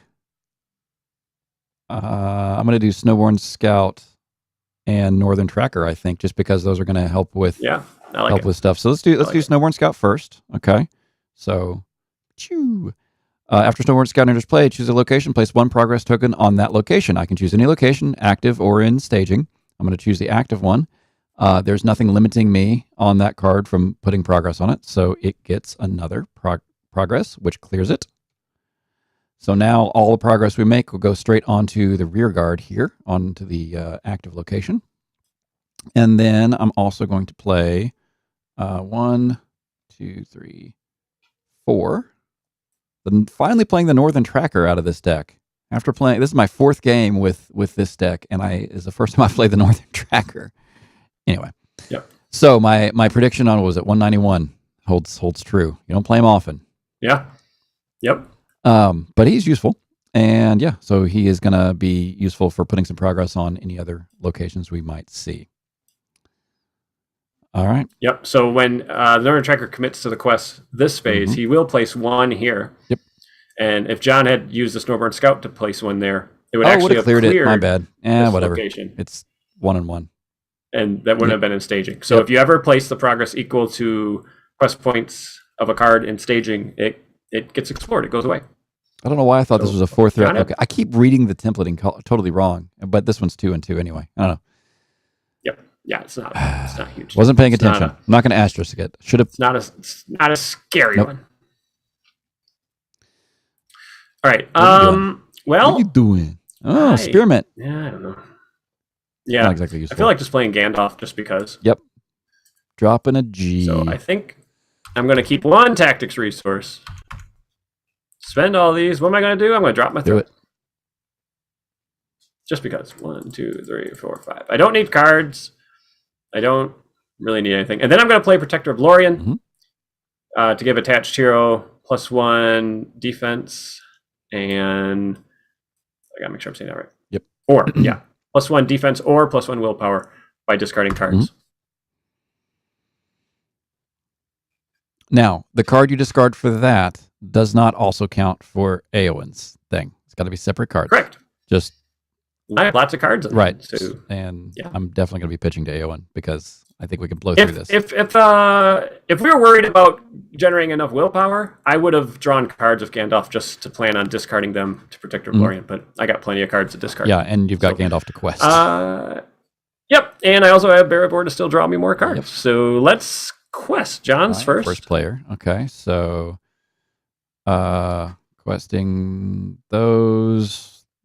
Response fires. I'm doing these.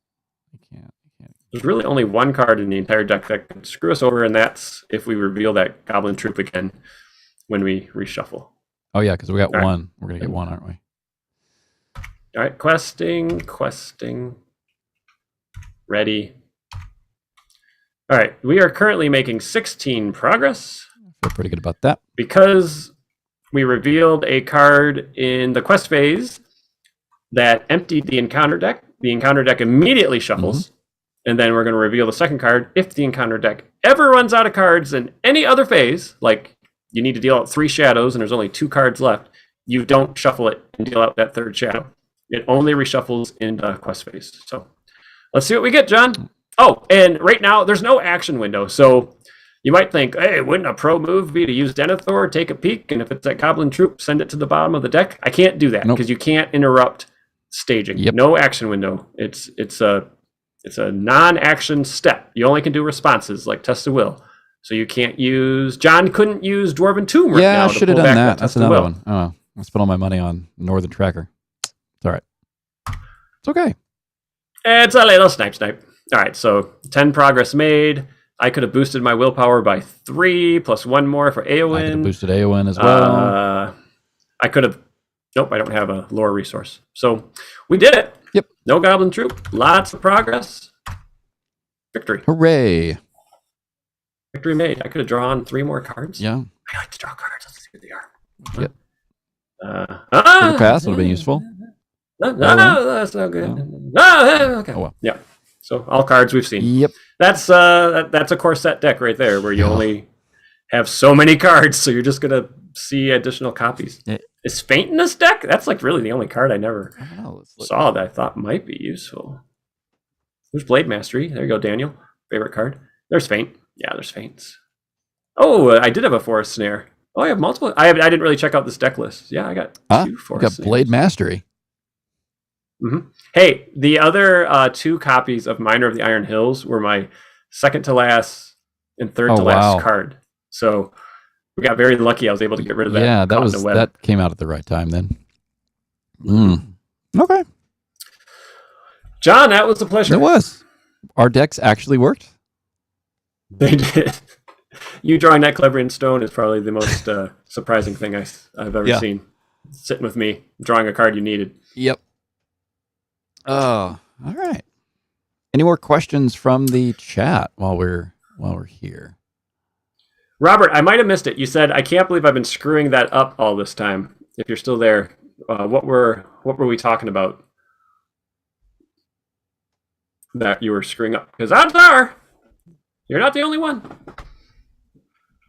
You're definitely not the only one. I know when I first started watching people play, I just kept saying, oh, crap. Oh, crap.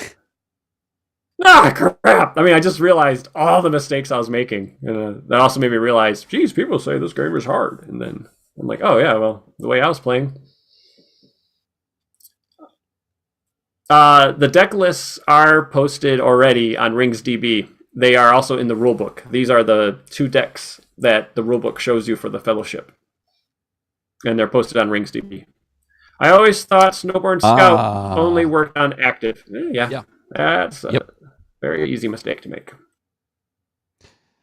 Yeah. And in this case, it didn't really hurt us that I didn't put it on the Eves of Mirkwood. But yeah, that's if you can plan to clear something out of the staging area, the math would have worked more in our favor for me to clear out Eves of Mirkwood rather than popping the 1 extra progress on the active location. Because you figure this is impeding 2 of our willpower. That active location that was there previously was only going to soak up 1 of it. But yeah, you can use it on any non-immune location. Yep. A lot of times when people are like, when we ask people, what do you want us to talk about for new player advice? Action windows. Everybody says action windows. And honestly, the best advice is the website John is hopefully throwing up right now. Right up there. Yep. I mean, just figure out where you are. Like, okay, I'm in this phase. I'm doing this step. Can I take an action? And if you can, take the action. You're allowed to. Anything that says action, you can do, unless there's a word before it. like planning. That's my big claim to fame, is I was using a card that said planning action whenever I wanted. I didn't care. I just, whatever, I'll just use it whenever. You can only do those actions during a specific phase. But action windows are intimidating to look at on a macro scale, like looking at them all. But if you just look at a micro scale, like where am I right now in this game? Is it a green spot? Is it an action window spot? You can take an action. It's a lot easier, of course, once you've played a lot and you just have them all memorized. But new players, just follow a guide like that and you'll be fine. Yeah, and there's a really important one. This one Dan's right back at the end. Hey, Dan's back. Buy more of my books. Yeah, Dan. This one Seriously? at the end of the. Here, let me make it bigger again. Is that easier to see? There we go. The one at the end of the refresh phase. That's a useful action window for quite a few things. Just know that it's there, because that's the only action window that's in the refresh phase. Everything else is a forced framework thing where you ready all your cards, you raise your threat, you pass the first player token. There's an action window right there before the phase ends and before then the round ends after 7.5. But yeah, that's an important one for a variety of things. Sometimes that's when you want to trigger certain ally things. Although if you know you're playing a quest like this one that has some direct damage to exhausted characters, that's not the action window to do. Yep. Dominic, no problem. So can I re-explain about reshuffling the encounter deck? So the rule book, if you read it, it says in the quest phase, if you ran out of cards, reshuffle the encounter deck. So it's in the rule book whenever they're talking about the quest phase. It says if the encounter deck just ran out of cards, reshuffle it. In no other phase in the rule book does it say if the encounter deck runs out of cards, reshuffle it. That text isn't present in any of the other phases. So based on that, the only time you ever reshuffle the encounter deck is if the encounter deck is empty and it's the quest phase. So if you ran out of cards in the combat phase from dealing out shadows, you needed 3 shadow cards and you only had 2 cards left in the deck. The 2 enemies with the highest engagement get those shadow cards. The other one doesn't. So it's just math the game. You know exactly what that enemy is attacking for. And then the next round, as soon as you start the quest phase, before you commit characters, like as soon as you're like, okay, I'm done planning, I'm now in the quest phase, boom, that's when you shuffle the encounter deck, because the encounter deck is empty in the quest phase. Cat attack. Do you ever wonder why we're here? I know why I'm here. And that's to make Chris uncomfortable during the podcast with weird questions that he doesn't know how to answer. Yep. God, it's my favorite thing to do. I just love it. I love basically making him have a programming error.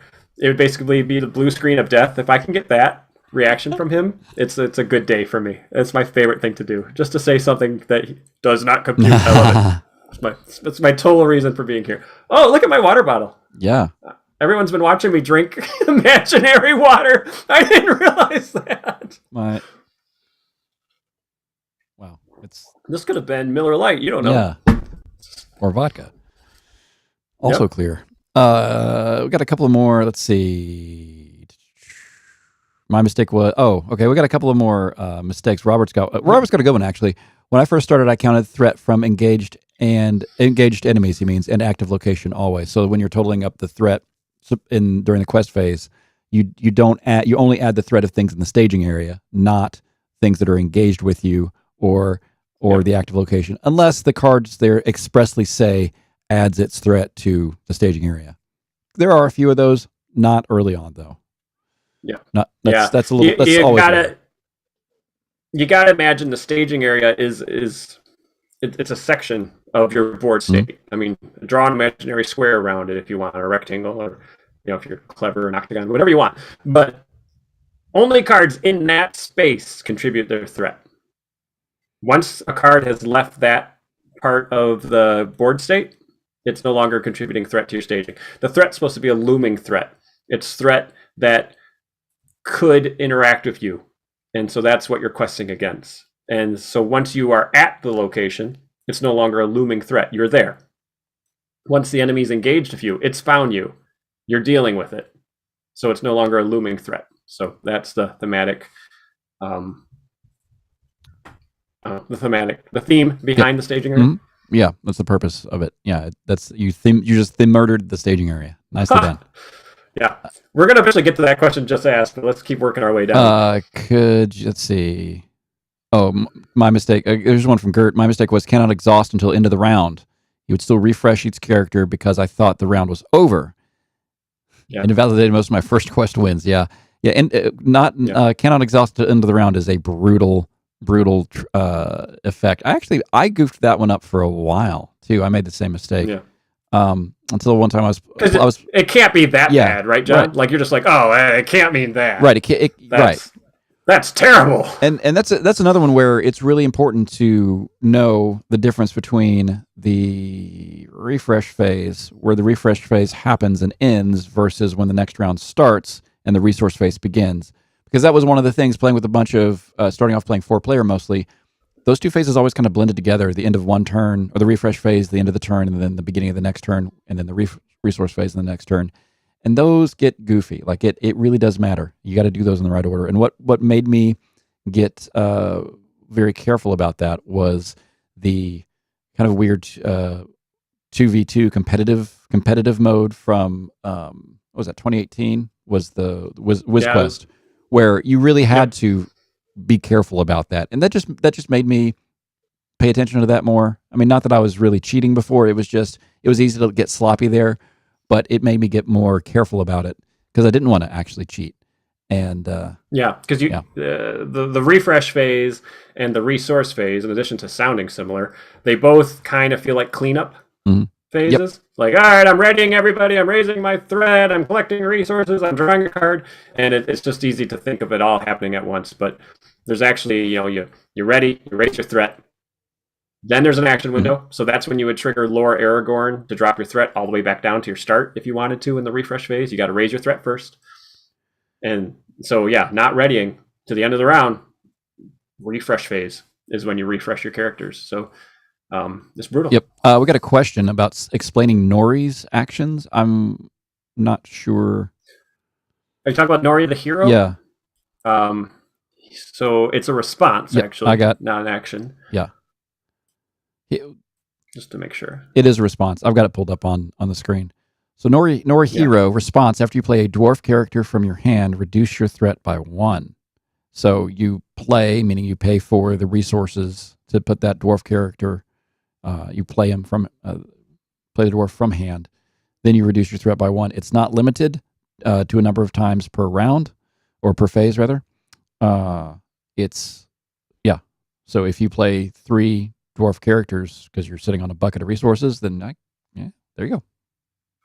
Yep, and so that goes back to the U. Mm-hmm. So you can't sneak in a dwarf with sneak attack and drop your threat by 1. It's you played it. That would be sneak attack played it. You can't stand and fight a dwarf or play there's a dwarf event that to my Kingsfolk. That might be right. I don't. I have most of the cards memorized, but sometimes the names escape me. It has to be you playing it from your hand, and the easiest example and the easiest way to get that one wrong is Keeley and Feely. So Keeley, you play Keeley, you get to search your deck for Feely, and you put Feely into play. Amazing. But you only get to drop your threat by 1 because you only actually played one of the brothers from your hand. The brother himself played the second brother from your deck. Yep. So always look for that you. Yep. After you play it. And then the response on the ally, if that was the question, is just that should be pretty straightforward. Participates in an attack that destroys an enemy. Put the top card of your discard pile on the bottom of your deck. That's just whatever's on top of your discard pile goes on the bottom of your deck. It restocks your deck. It's useful to help out a dwarf mining deck. Yep. Yeah. Thanks, Ben. Yep. It's basically, did you play it or did a player card play it? That's the easiest way to look at those two things. All right, Robert. Robert, can you explain why hobbits are so terrible? Sticky out tongue emoji. No, I can't. They're awesome. I love hobbits. They get really, really good. They get actually the final quest made for this game out of the cycles is the Fortress of Nirn. It's the 2020 of encounters. Like, it's the worst. It's so bad. It is impossibly hard. How did I beat it? Hobbits. Mm-hmm. Hobbits. Lots of hobbits. It's the only difficulty 10 quest. And don't get bogged down by the difficulty. Those things, we swear to God, they were throwing darts at a board for a while. It does seem to start to make sense towards the end, but there's a period of about 3 cycles where it's like these difficulties mean nothing. They don't mean anything. But that is a difficulty 10 quest. It's the only one, and hobbits take it down. They get some nice toys, but low starting threat. I mean, I could see why you're like, I can't engage anything. They're going to kill my hobbits, but you just play other allies and keep your threat low, and you're fine. Chad, without looking at the stream, I want you to guess what card I've just pulled up on Hall of Beorn. Rosie Cotton. Rosie Cotton, 100%. Yeah. Rosie, when she dropped... I can't see the stream. Yeah, you can't... Like, Chad just, when he looks at... he and I are on a Zoom call, and so he just sees my green screen behind me. But yeah. I just see Jon. He just knows. It's Rosie Cotton, 100%. Yeah, when she dropped in Mountain of Fire, it was like, oh, hobbits were pretty good before. Now it's like, oh no, they're crazy. Hobbits are a lot of fun. Yeah. Brant asks, I've not played this game much since the Greyhaven cycle. Is the campaign in the revised core worth going back to do? If you still have your core set and you're just going to do the print and play cards, I would say 100% yes. If you already have a core set and you're happy with the quantity of cards you have from core set cards, is it worth paying $70 to go buy a new core set? No, just get the print and plays and play the campaign.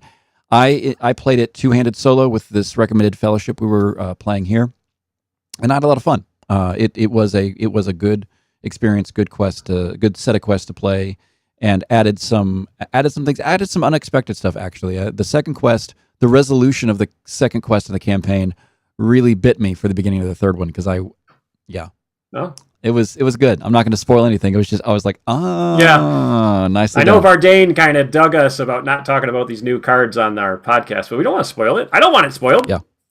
I would have signed off. I haven't played it yet. I have no idea what these campaign cards do. I'm like, I don't want to hear this. I want to experience.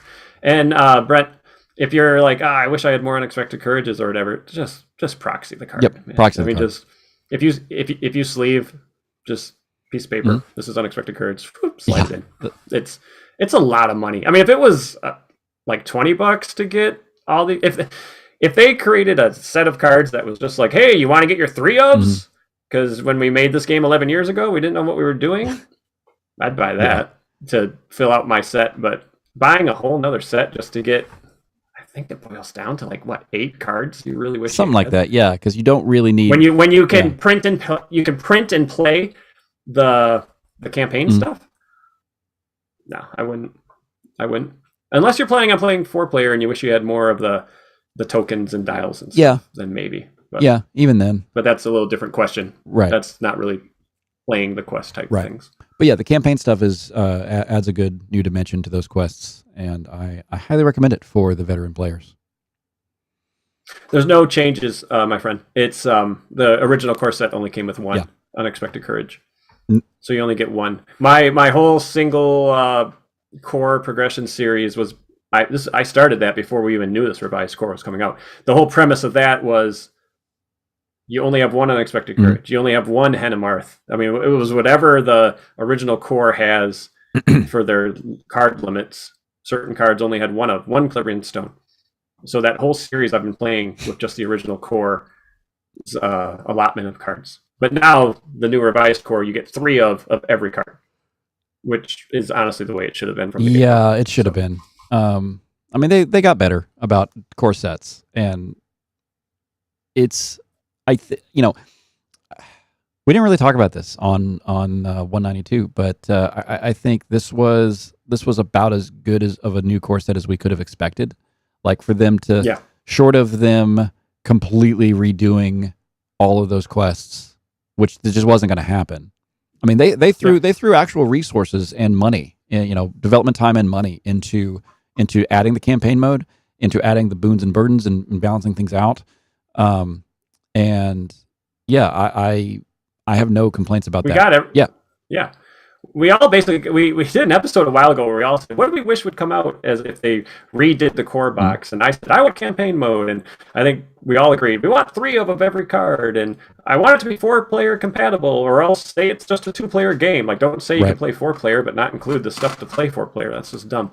And then we also said I wish the quests were different, and the Dark of Mirkwood gets released as a new player friendly set of 2 packs, a set of 2 quests, which I honestly think the folks over there at FFG, Caleb, everybody, actually listened and took into account what people were complaining about the core set and fixed it, because either that or they knew it too and they just fixed it on their own. But yeah, and I mean I don't know how much. Well, I mean who knows how much influence we actually had on that. But yeah, I think the only thing that we didn't get that it would have been a nice thing was some other errata to certain cards, but honestly, those cards are such staples that you're not going to get a 2-cost test of will. It's just not going to happen. Like especially if you're not going to also change the core set quests to be more friendly to and change the cost curve of the allies, and there's so much stuff that like messing with those early stable cards is going to make you change down the road that they just aren't going to put the resources into this game for that. But I'd rather than put the resources into fun campaign modes, repackaging the stuff so that it's easier for new players to get, and making it so that you buy one product. Like every time you buy a product, you get a full play set of the cards for that product. Yeah. So, yeah, no complaints. Yeah. Folks, I can only stick around for about another 5 minutes, so I'm happy to answer these last couple of questions here. So, what are your favorite quests? Well, my favorite quest is the Ring Goes South, which is the first quest in the second Saga Deluxe box. So you start at the Council of Elrond, and there's this really neat mechanic where you can draw. If you're playing solo, you take the top 4 cards of your deck. You get to put one in play. You get to put one in your hand. You get to shuffle one back in, and you get to discard one. I just love that. It just makes for a very fun first turn. Like you're just like, all right, let's see what I get. This is going to be really cool. And then the quest itself isn't super punishing, but it's also, I'm just gonna say it's to me it's just the right amount of difficulty. You can definitely lose. It's got a boss fight. It's got a neat mechanic going on, and I just have a lot of fun. You don't have to overthink anything. Like, oh, there's all these weird timing, and there's a time mechanic, and then in this location, it's a little more simplified, and I can play it and just enjoy the game, and I'm not killing myself trying to remember all the crazy triggers going on. Yep. So agreed. Yeah. Agreed. Here, I'm going to move us down. What about you, John? I'm messing with the layout on OBS here. Taking away the Discord chat since no one's using the Discord chat live right now. All right. Sorry. Favorite quest for me, honestly, some of the harder ones just for the memories. But really one that sticks out for me as a favorite quest is Pelennor Fields. Playing that in campaign for the first time. Yeah. I went in. I played the campaign, with the exception of Ring Goes South. I played every quest in the campaign blind going into it. So, camera will not stay put. There we go. Keeps drifting. It's gaff taped to the back of this monitor. So, technology. But yeah, that one, again, without spoiling it, I played my campaign very thematically and knew that I know the books reasonably well, and so played knowing certain events were likely to come up. And I hit that quest, just hit all the thematic buttons. I mean, it was, to me, that one's the one that's such a perfect, exemplary blend of theme and mechanics. Now, this game often has that, but that one especially was like, wow, if you played a thematic campaign, you could hit every beat that you wanted to in the story in that quest. Yeah. You walk into that quest going, geez, I hope this is epic. And then as you're playing it, you're like, yep. Yeah. Now, it is. I haven't gone back to replay that one. That's not one I just pick up and play. If I'm going to pick up and play one, honestly, Escape from Umbar is a good one to play. Even stuff from the Oath or Caves of Nib and Doom. Now that those are more generally available, those will be ones I think will be good pick up and play quests with folks. But yeah, it's I do have the ones I like the most are the ones I have good stories about, even if it's hard and even if it's a loss. That's a good answer. Okay, the final question. You think the new releases will sell enough to restart making new cycles? Well, first of all, I'm super curious on what the new releases are going to be. Like, how are they doing every cycle? Are they only doing certain cycles? Are they repackaged? I think they're repackaging them like Arkham Horror, where you get all your encounters as one box and all your player cards from that cycle as another. But I honestly don't know. I don't know if they're going to take player cards from multiple cycles and repackage them, because they're not planning on reprinting the encounter cards from a cycle, and I have no idea. So I wish I knew what that was going to be. I don't work at FFG. I know employees there. I think it comes down to, like you just said, if they sell well enough, and if they're basically just printing money on this stuff. I mean, Lord knows when they make when they make Nightmare decks, they're instantly sold out. So I don't know if it's a, gosh, are we making money when we print this stuff thing? There's probably something else, some other element to whether or not they would make new content, because it can't be, is there a demand? Yeah. Because there's a demand. I want this new release model to sell well enough for it to complete its course through the existing content. Yeah. That to me by itself is the win.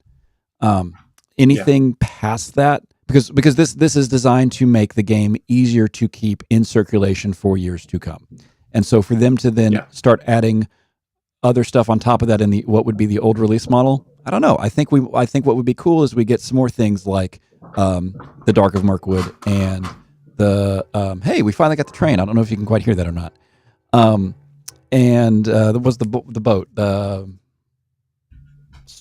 What is the one we got with the boat? And it was the Gen Con Quest 2020 that we didn't get. Dreadnought. I was like, it's not Flight of the Stormcaller. I have Flight of the Stormcaller on my brain. But yeah, if we get more stuff like that. Thank you, Gert. Yeah, I think that would be the dream. We get occasional new scenarios, and then we get that this new release model is popular enough for it to complete its cycle through the existing content. That'd be awesome. And if you get to the point where you have everything, that's when you start checking out the long extended party, because it's a huge group of veterans that have been playing this game. They know the game, and so the quest and player cards they are making, you can easily see, like, this follows right along. Legacy of help me, Feanor. Legacy of Feanor. Also doing amazing custom content. Really fun. Even if FFG doesn't make their own, there is FFG quality custom content out there. Yep. All right. My phone is going off. My son does gymnastics, and I need to be getting to the thing to help set it up. All right, buddy. So I do have to sign off. But thank you, everybody, for all the questions. Yeah. And John, I'll take us back out with Chad. Thanks for hanging out, buddy. And thank all of you for joining us this morning or afternoon or evening, wherever you may be, or if you joined us asynchronously. Check us out on your podcast feed, cardboardoftherings.com. And also find us on Facebook, all that good stuff. Watch the crazy stuff Brad posts on Twitter, whatever. And find our Discord, and we'd love to see you be part of our community. If you're a new player, you got a whole bunch of folks that are here to coach you along and cheer for you. So thanks for watching, and have a great... one thing, John. What you got? Our Patreon. Oh, yeah. We always give our Patreon supporters, if you support us at $5 an episode, awesome swag. Yeah. You're basically supporting us to get the swag. And we don't tell you what it is. It's always a surprise. But I can tell you, after many years of doing this, you will see the swag and you'll wish you got it. And it's worth the money. It's not something stupid where it's like, it cost us $1. Thanks for the $100. Right. No, it's... You come out ahead in this deal, because we buy in bulk, because so many people support us that what we buy is so much cheaper to buy in a massive quantity than if you were to go out and buy it yourself. And it's all previous swag has been custom art, and people see my videos and they're like, where can I get this? How can I get this? I'm telling you, this is how you get it. And in October, when we reveal the swag, there's a fantastic chance you're going to wish you had. Patreon.com/Cardboard of the Rings, that you hear me say on every episode. That's the way to do it. Awesome. Well, thank you, Chad. Thank you, everybody. And Thank you, John. we'll see y'all around. Bye-bye.